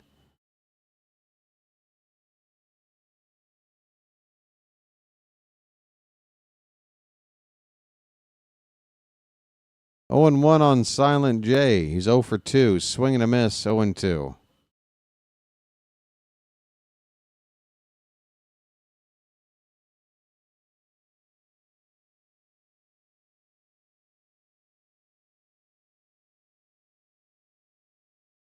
Mullins at second base, 2 down. Pitch is up and in, and it got Kjerstad on the elbow, it looks like. He spins around in pain. He's wearing a protector there.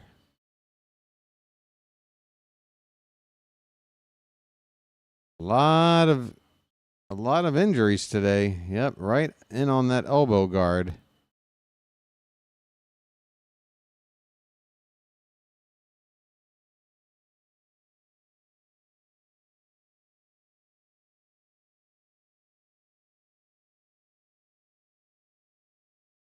Kjerstad did a 720 spin.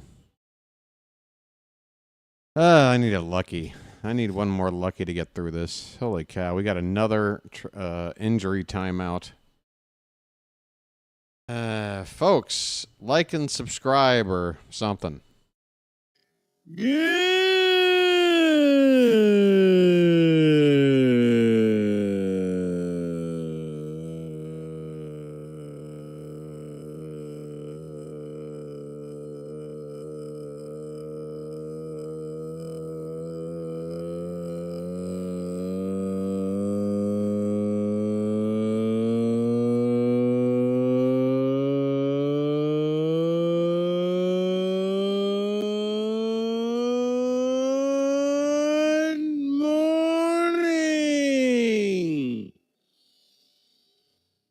Jackson Holiday with an 0-1 count. Popped up. Third base, foul ground, inning over.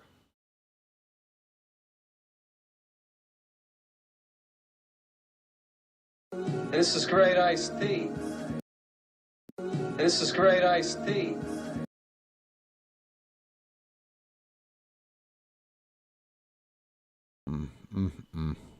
What else we got? What was that? It was bad. It had nothing, no fire, no energy, no nothing.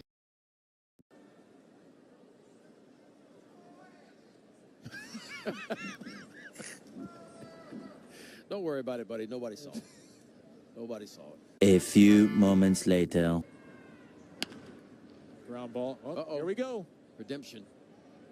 Nailed it. Oh, no! You cannot be serious. It is not his day.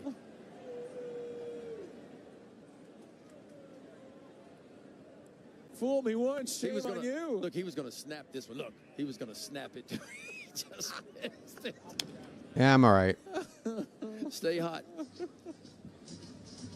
We get this guy set up with Cal. Oh boy, oh boy, oh boy, no, no, no, no, no, no. It's bacon! Hey, hey, hey, you watch me every day. You never heard of Baltimore style? This is Jack Burton in the Pork Chop Express, and I'm talking to whoever's listening out there. We're on a mission from God. Hit the bricks, pal. You're done. I mean, you know I'm a Lucky Strike fan from way back, so. I'm starting to adjust. I've gotten really into running 10Ks. I garden now, and I even bought season tickets for the Orioles, since that's what guys who can't satisfy women do. What? What?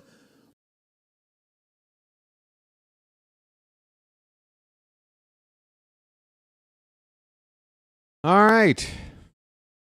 9th inning. Hell of a series. Hell of a 27-hour stretch. Or something. We're going to lose 3 games in 27 hours. Sir Anthony Dominguez is on the pitch.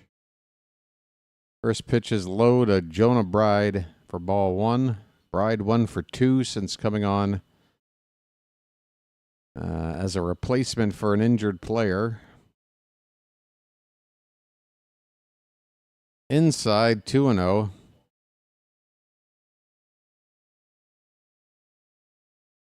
You can't find a decent place with a Reuben sandwich? Whereabouts are you at there, Hutchins? What region? I don't want you to dox yourself or anything, but if you're anywhere in the mid-Atlantic and you can't find a good Reuben, what the hell's wrong with you? I'll give you a couple of suggestions if those businesses still exist. It's been about a decade since I've lived out there. Southwest. So yeah, I don't know. I can't give you any advice, man. You're just gonna have to move. 3-1 pitch is called a strike to Bride. Full count.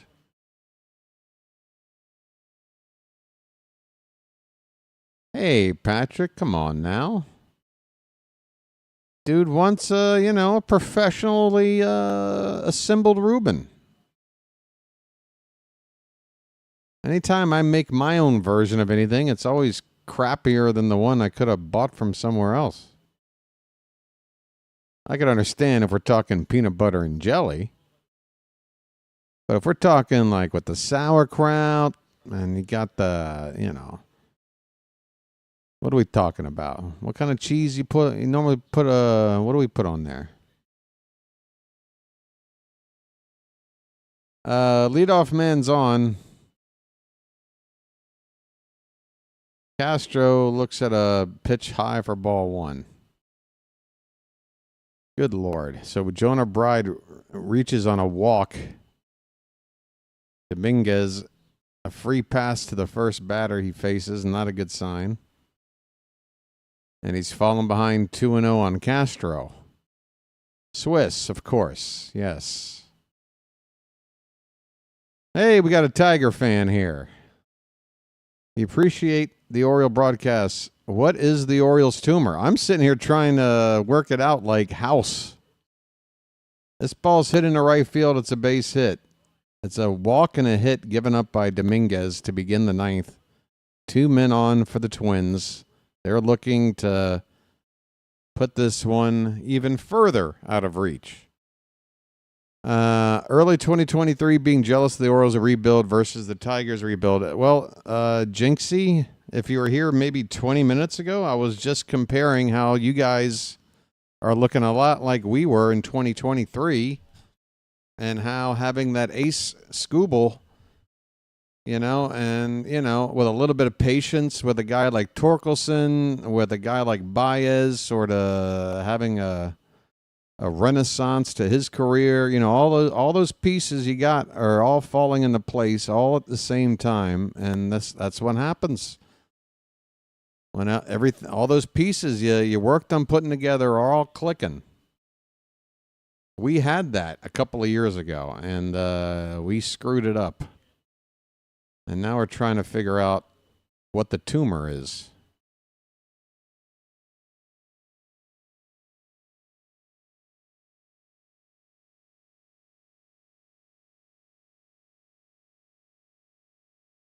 The 1-1 to Royce Lewis, swing and a miss.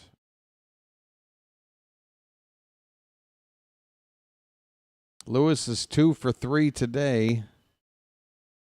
First multi-hit game of the season for him.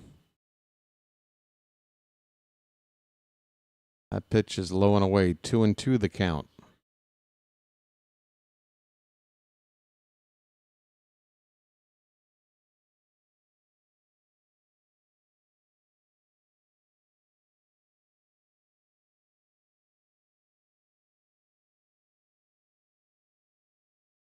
This ball's popped up behind home plate toward the dugout, and it'll drop into the dugout. Foul ball.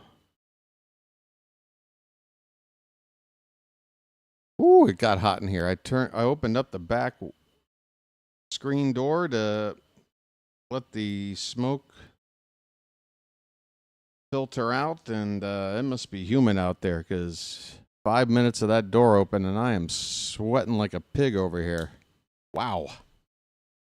Whew.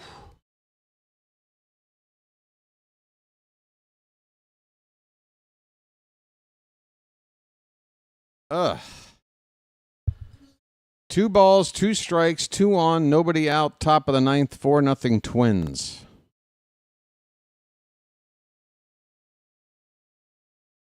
And that's off the plate, low and away. Count runs full. I'll be right back. I'm disappearing.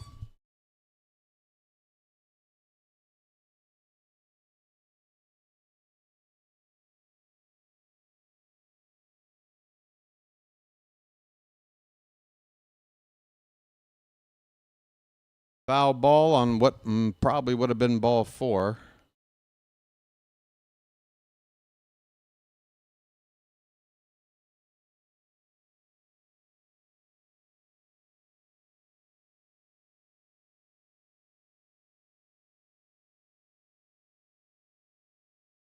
Swing and a miss. Dominguez gets the strikeout, 1 away.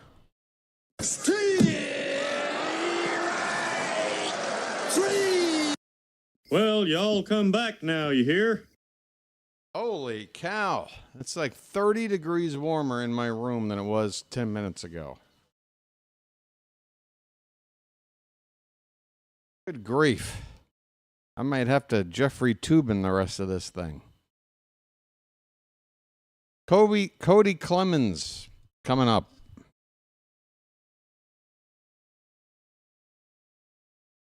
Oh.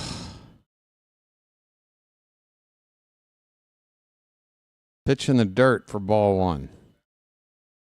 BW is hot.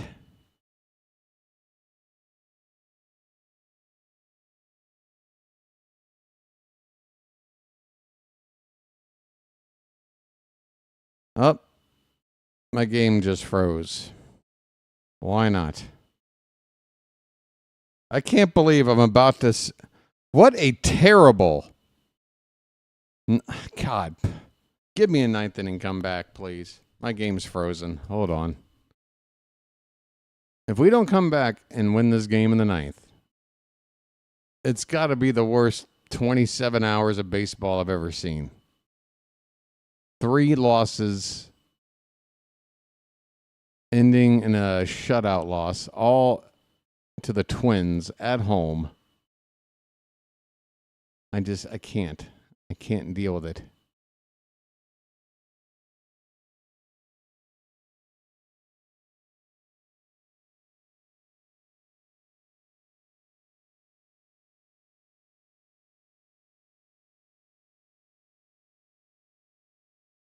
I don't know, Hutchins. Maybe they forgot to wear their long johns. I don't know, man. 1 out, first and second, 1-2, the count on Clemens. Pitch off the plate, count 2-2.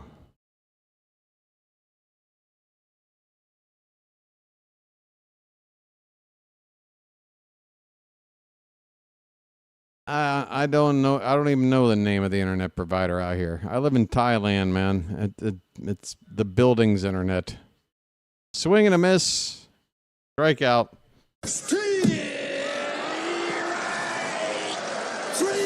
Well, y'all come back now, you hear? 2 down. Dominguez is 1 out away after giving up the first 2 base runners. Start the inning. 1 more out. Get out of this.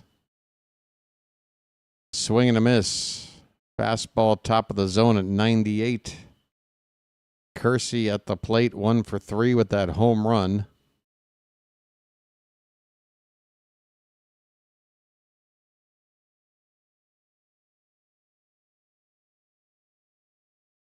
Strike 2 right in there.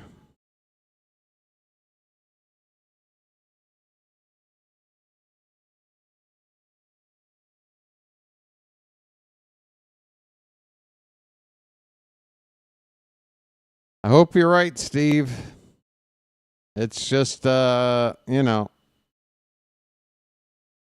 how many more days until, how many more games until they finally start to do something? That's the thing. Because the longer they wait, the more they're telling their fans this season that they don't have any plans on trying to turn it around in time this year. Swing and a miss. Dominguez, what a turnaround in the inning. He gave up a walk and a hit to start things and then blows the rest of the guys away.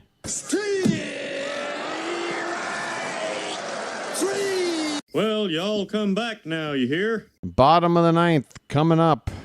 The Orioles are down by a salami. We have yet to put a run on the board. Folks, and again, another sign of a lack of leadership here. Even though I'm sweaty, I'm going full screen BW, okay? I'm going big. Listen to me right now and listen good. Another, what is that? That's my ear?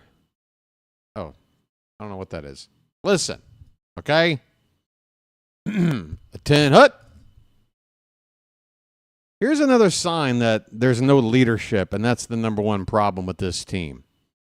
Any team with any ounce of competitive feeling in their gut following a doubleheader sweep at home, like the one we took yesterday, to come out the following day and get shut out by Chris Paddack? Seriously? And get swept at home?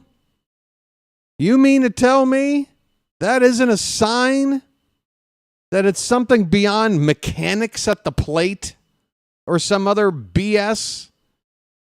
There is a leadership problem. And it is throwing this season away. And I don't know about you guys, but I'm not getting any younger, okay? I got health issues. I ain't going to go into them. But let's just say I'm like a carton of eggs, all right? I've got an expiration date.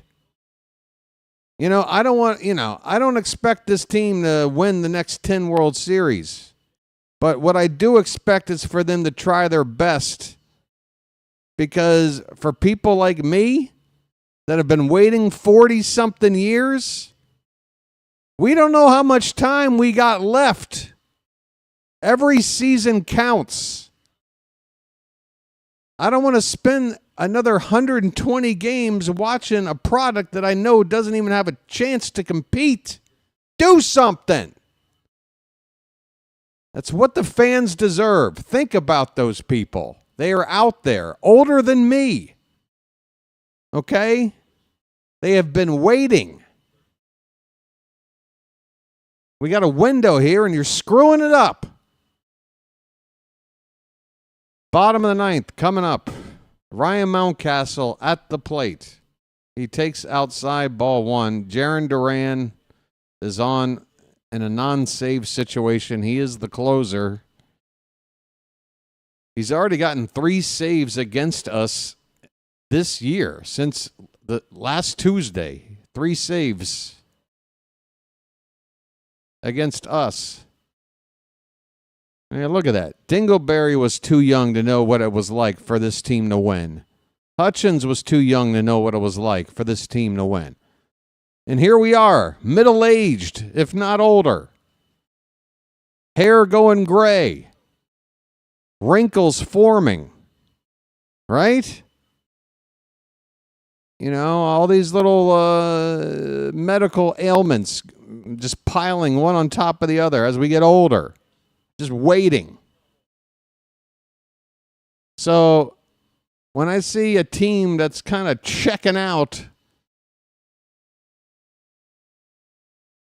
it breaks my heart, damn it. Every season counts. I get it. I remember the 88 team. That team was lousy, and it was rudderless, and there wasn't a whole lot of talent. Eddie Murray was traded away.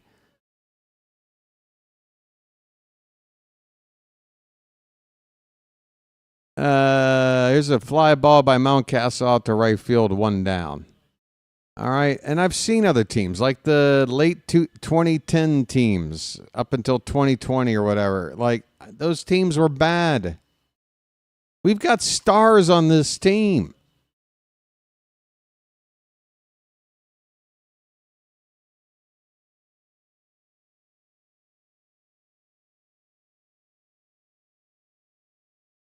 One out for Gunnar Henderson, swinging a foul ball.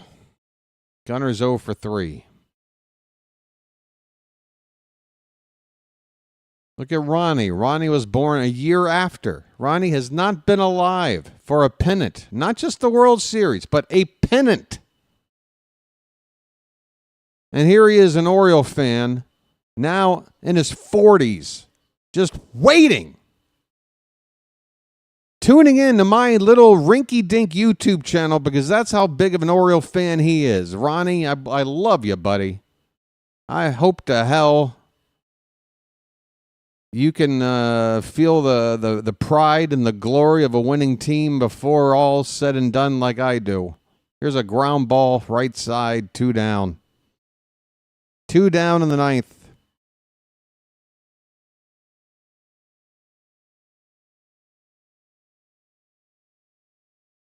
I'm not rinky-dinky, but the channel is. Let's face it, folks. I don't know what I'm doing over here. I don't know how to run a YouTube channel. I run my mouth. I say a bunch of things YouTube doesn't like. They kick me down the algorithm. My numbers are down. People get mad at me. 0-1 on Adley Rutschman, who's 0 for 2 today. Takes a breaking ball for a strike, and we're down to 1 more strike. The Nationals come to town tomorrow for a 3-game set. We'll look at the pitching matchup and put a final touch on whatever this was. 0-2 to Rutschman. In the dirt, he lays off.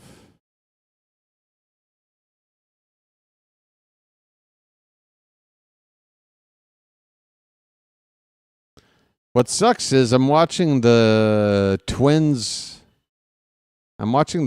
broadcast, so I would stick around to watch the press conference for Brandon Hyde because this is another one of those games where I want to hear him talk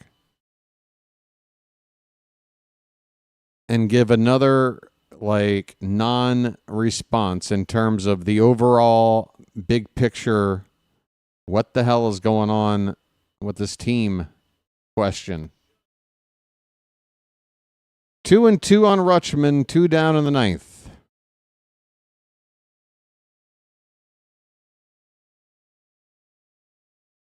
Orioles are about to fall to 15-27 with 120 games to go. That ball's line, base hit left field. Rutschman gets on the score sheet with a single. A 2-out knock. There's still a heartbeat, no matter how faint. As Yogi Berra once said, it's not over yet or something. You know what he said. Yeah, I know, Patrick. Like I said, 2 wins a week. We basically get to watch this team win twice a week. One more win than the Ravens. Ryan O'Hearn takes a breaking ball for a called strike. He's got a single, 1 for 3.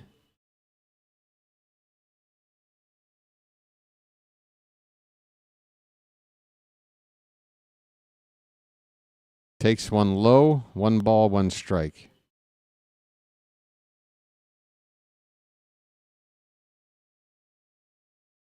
How about we put that tape recorder in the clubhouse and pick up whatever the hell chatter is going on in there so we can get an idea of what exactly is going on behind the scenes. Inside, 2-1 on O'Hearn.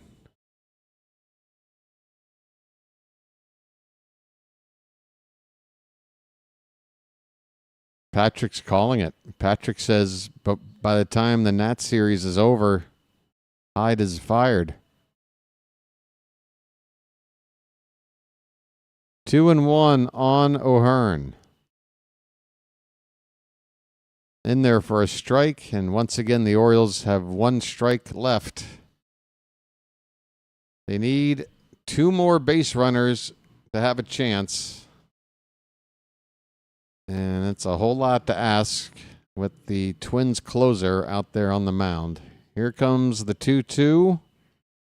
Check swing, foul. I guess it was a full swing.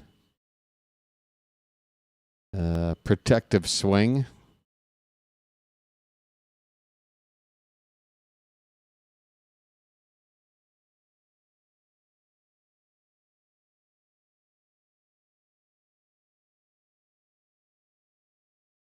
The 2-2. Grounded foul. We'll do it again.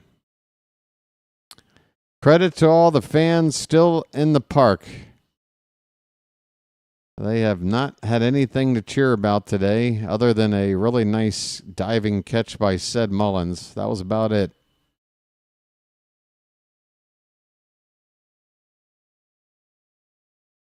Two. High, ball 3. Okay. Duran's already thrown 21 pitches here in the inning. 7 so far in this at-bat.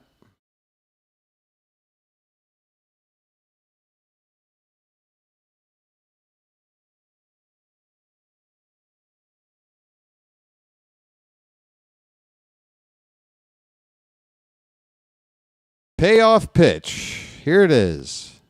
That one's hit on a chop to third. It's going to be an infield hit, folks. Back-to-back hits with 2 down. Why are they teasing us like this? Why are you doing this? Tyler O'Neill's coming up. Come on, folks.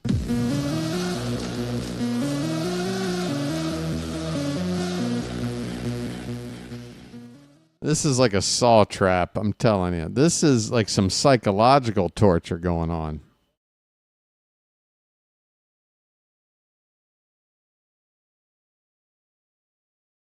I'll tell you this right now. If the Orioles can come back in this game, what do you want me to do? What do you want? What in the realm of realistic would you like BW to do? Because I will do it.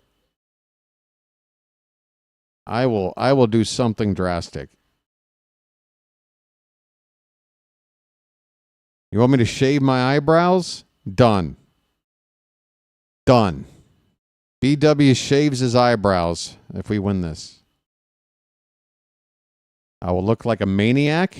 I might be deported, but I will do it. Tyler O'Neill at the plate. Pitch. Low. Ball 1.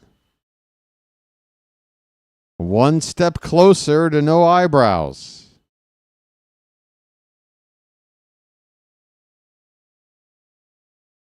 And fill it in with red lipstick.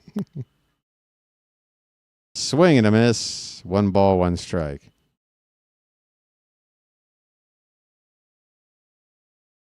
I got to chill.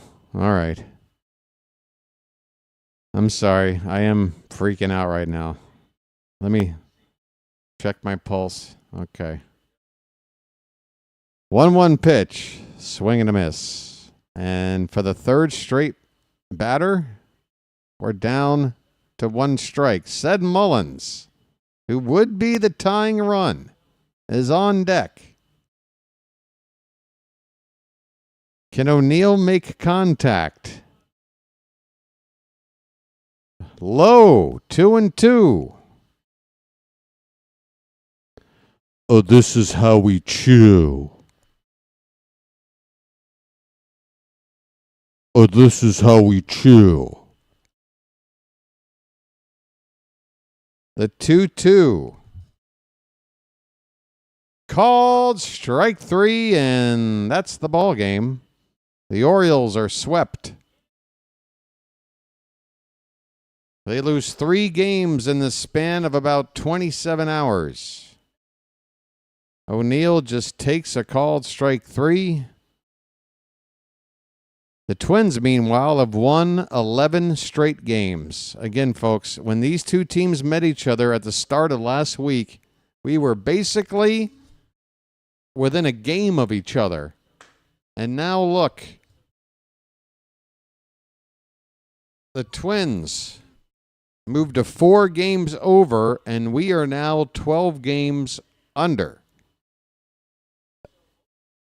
So on the one hand, it is depressing as hell with how things are going. On the other hand, you look at how quickly Minnesota has turned their season around, and you realize 2 or 3 weeks is all it can take, and we've got 4 months plus to go. One small problem. Where is the spark going to come from? None of us seem to know, but all of us seem to be in agreement that it's not going to just magically materialize out of thin air. It's going to take some kind of a change. We can't just keep losing like this. This is rough. Again, I already had the rant about an inning ago, but when you sit and you get swept in a doubleheader and come out the next day and get shut out. Again, Sugano started the game. They made him pitch into the 7th inning. Had he been done with 6, he would have finished with 3 earned runs, 6 innings, and a quality start. Unfortunately, he came out and gave up that 4th run. And got no run support. Got 0 run support. Ryan Mountcastle got caught trying to stretch a double into a triple. I mean, it's just... What are we doing? What are we doing, folks? I personally don't have much more to say about it because I spent the last 3 hours spilling my guts. But Sugano, his ERA now at 3.08. He will be saddled with the loss. Paddack gets the win. His finest outing of the season by far. 7 shutout innings, 3 hits, and a walk. That's all we could do off of that guy. Not acceptable. And you can't tell me that it's just another one of those, gee, we took some good swings. I mean, if Brandon Hyde has another press conference where it's like, oh, I remember O'Neill had that hard hit ball back in the 4th. Like Hyde must have an assistant or somebody that sits there and writes notes during a game that are like positive things you can point out in press conference no matter what happens in the game. Because he always does that. Well, I thought, Perez, his slider was looking good today. Yeah, was it? And another no leverage situation. Down by 4 already late. No runs on the board. Yeah, Perez did okay, I guess. But any thoughts on maybe addressing why we can't win at all? instead of just pointing out the one or two bright spots every time we lose. That would be nice. But we're not going to get that, are we? Yeah, there's not too many bright spots. Yeah, what he's going to do today is talk, Sid Mullins. I mean, you really got to get him. He had that base hit today, and what a catch he made out there in center field. Got to love what Mullins is doing. So he'll say that, and then he'll say Ryan O'Hearn had 2 hits, even though one of them was like a weird infield chopper there in the 9th. He did have 2 hits today, so going 2 for 4. Yeah, I thought Ryan O'Hearn had good at-bats. He's been great for us. 295 average. Can't complain about that. Sid Mullins, what a catch he made out there. Yeah, he'll say that. But then every other part of everything that didn't work today will go completely unaddressed, unacknowledged, and unfixed. And your boy's getting sick of it. But guess what? He'll be back tomorrow night to watch again. Always look on the bright side of life. Always look on the bright side of life.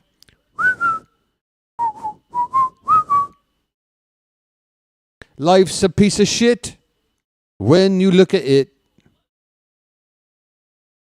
Yep, I know. Oh, that's LaTroy Hawkins. Okay. How you doing, LaTroy? Let me turn this off.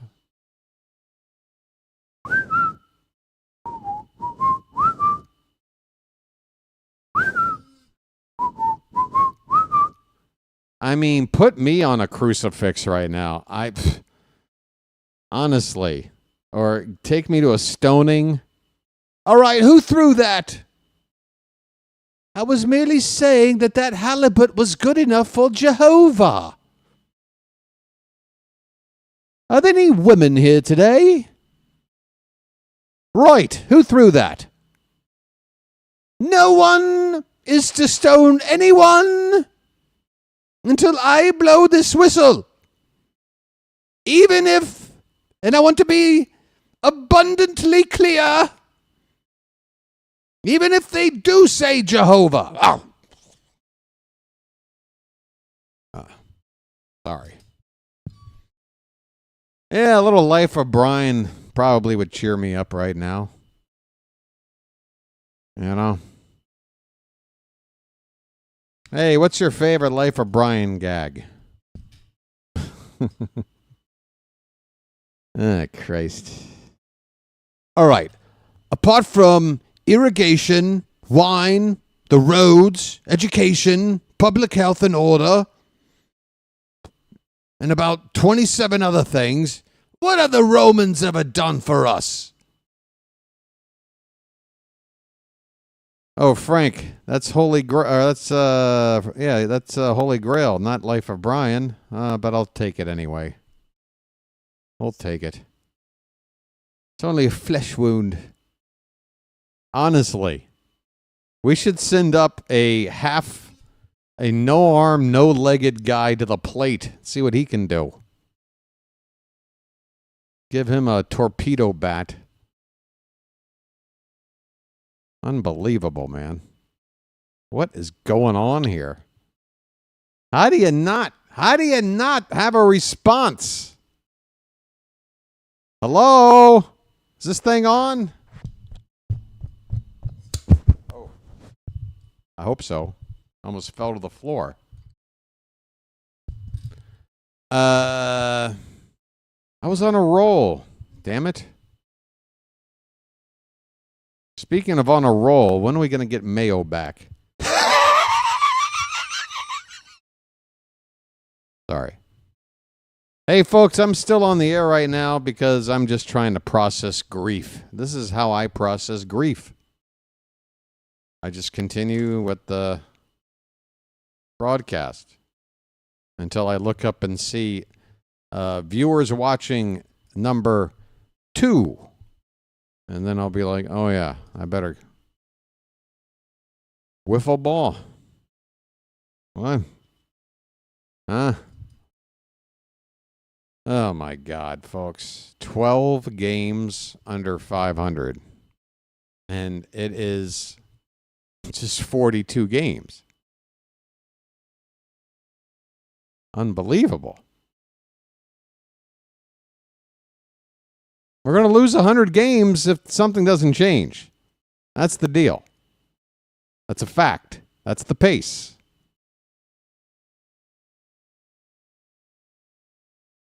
I know. I know, Frank. I know. We are on pace to lose 100 games. 1 quarter into the season. 2 weeks in, 3 weeks in, 4 weeks in, I'm like, just hang in there, folks. Wait till we get some reinforcements. Let's just try to tread water.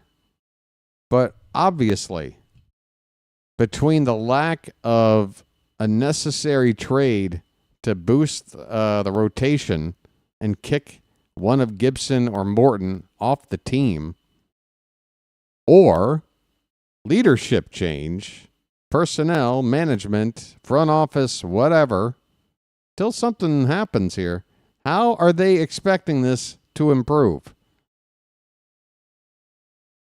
How unfair is it to the fans to leave something unattended? And again, imagine if we went to the game and yesterday, even the doubleheader. I mean, this is that Mullins grand slam. I mean, thank God. I mean, if I were there for that, I would have been losing my mind. I would have been so happy. Like, even though we lost, I would have had that moment of joy. But today, where was the joy? No joy in Mudville. No joy in Mudville. That might be the name of my podcast coming out soon. All right, so tomorrow night, Kyle Gibson's going to pitch. So there's that. Anybody ready for Kyle Gibson tomorrow? Here's another fun fact. We're facing a lefty tomorrow as well.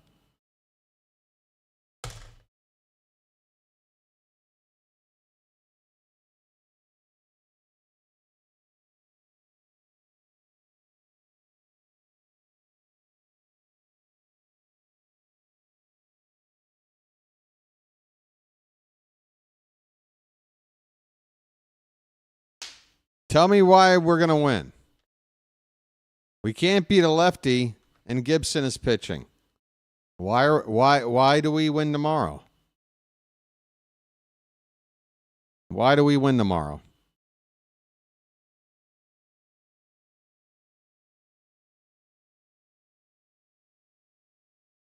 Oh, Hutchins remembers having a Reuben sandwich 4 months ago. Okay.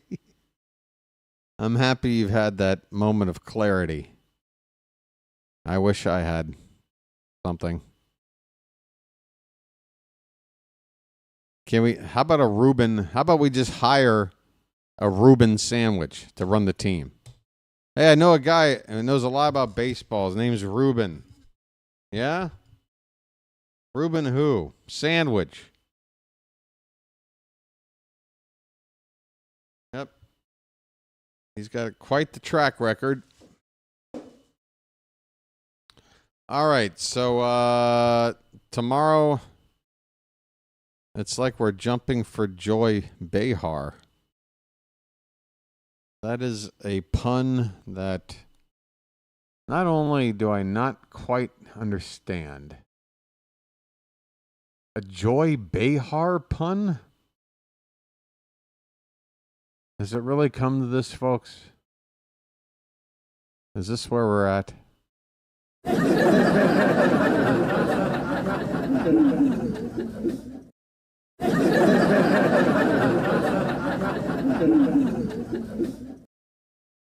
All right. Gibson no-hitter downloading. All right. You know what I would love? I would love, trust me, I would love for the Orioles to do something to make me want to eat my words. Oh, you gave up too quick, BW. First of all, let me just clarify. I've not given up, okay? I've not given up. I'm just upset that, again, like, this is negligence. I don't know how else to put it. I mean, use an analogy with any other aspect of your life where you've got something that you know needs tending to, and you're not tending to it. That is called negligence. And you're watching that thing wither and die in front of you while you do nothing. That is negligence. That is what I am seeing. You guys get me? Like, but it's not giving up. I'll never give up on my team. Never. We're here. We're queer. Get used to us. Yeah, I hate to see neglect, okay? That is a big, what do you call it? That's a big pet peeve for me, is when people, like, blatantly neglect something. I mean, sometimes neglect can be just you get caught up, your mind's not on something, whatever. You put something off, you procrastinate. But there isn't any real, like, cruel intention or whatever. But this is not that case. With the state of the Orioles right now, this is straight up neglect. And, you know, to me, it's criminal because the fans, what are you doing? You know, us fans, the people that sort of make all of this possible, you know, I don't want to go on a big spiel, but yeah, a lot of us are blue collar type people that make a, you know, honest, somewhat meager living. Don't have a whole lot of, you know, disposable income. But a lot of times when we have a chance to go out, we go out and we want to watch the Orioles play, or go get an Orioles hat or a shirt or something for the team because you love them. You're doing your part. We just ask the team does their part, and we know that they can't always win. But they can always try to win, or at least acknowledge when something ain't working. And they're not doing that right now. That's what's hurting me the most. I'm sorry if I'm just talking in circles, the same point over and over. I feel like the more I talk, the more chance I have at a great sound bite. Maybe I get it all out in one good phrase, but you know what I'm saying, folks. Ronnie says we deserve better. Of course, we do. And again, if pick another time in Oriole history when the team was just, you know, in a bad spot, a rebuilding spot, where we knew the product on the field wasn't competitive, but we knew there was at least maybe a plan to grow something out of nothing and work our way toward a competitive level. Right now is we're watching something that I don't know if I've seen it in my lifetime, which is taking a team that is competitive and like committing arson, like just self-destructing this thing way quickly, like in record time.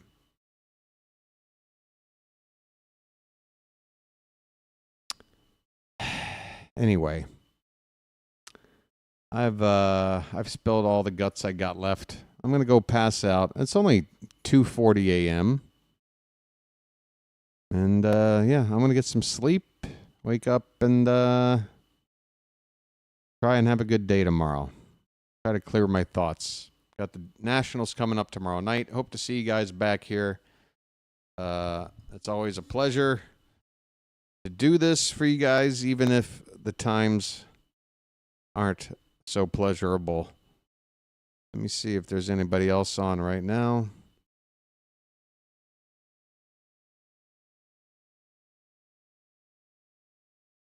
No. Okay. I figured probably not with this early afternoon game. All right, folks. That's going to do it for me. Once again, tomorrow night, it's going to be Kyle Gibson against Mackenzie Gore. Start time was up here. 6:50 p.m. Eastern. Are we sure it's 6:50? Or it might be 5:50. Hold on. That doesn't sound right. No, maybe that's right. 6:50? I always get confused with the time difference. Wait, this is 6:00. Yeah, so it's 5:50 for me, a.m., 6:50 p.m. for you guys. Okay, so yeah, 6:50 p.m. We'll be back on the air tomorrow, okay? Until then, folks, try and put this one behind you. Try to put this week behind you. I mean, this has been garbage. This has been awful. And I apologize on behalf of the team. I'm sorry. You guys do deserve better than this. We deserve to have more fun than this. Let's try to get there tomorrow, folks. Baltimore, I love you. Baltimore, you are seeing history being made today. This has been the BirdWatcher, and I will chirp at you later, folks. Come back tomorrow night. The Nationals are in town. It's the BW Parkway Series. That's what I call it. Until then, take it easy.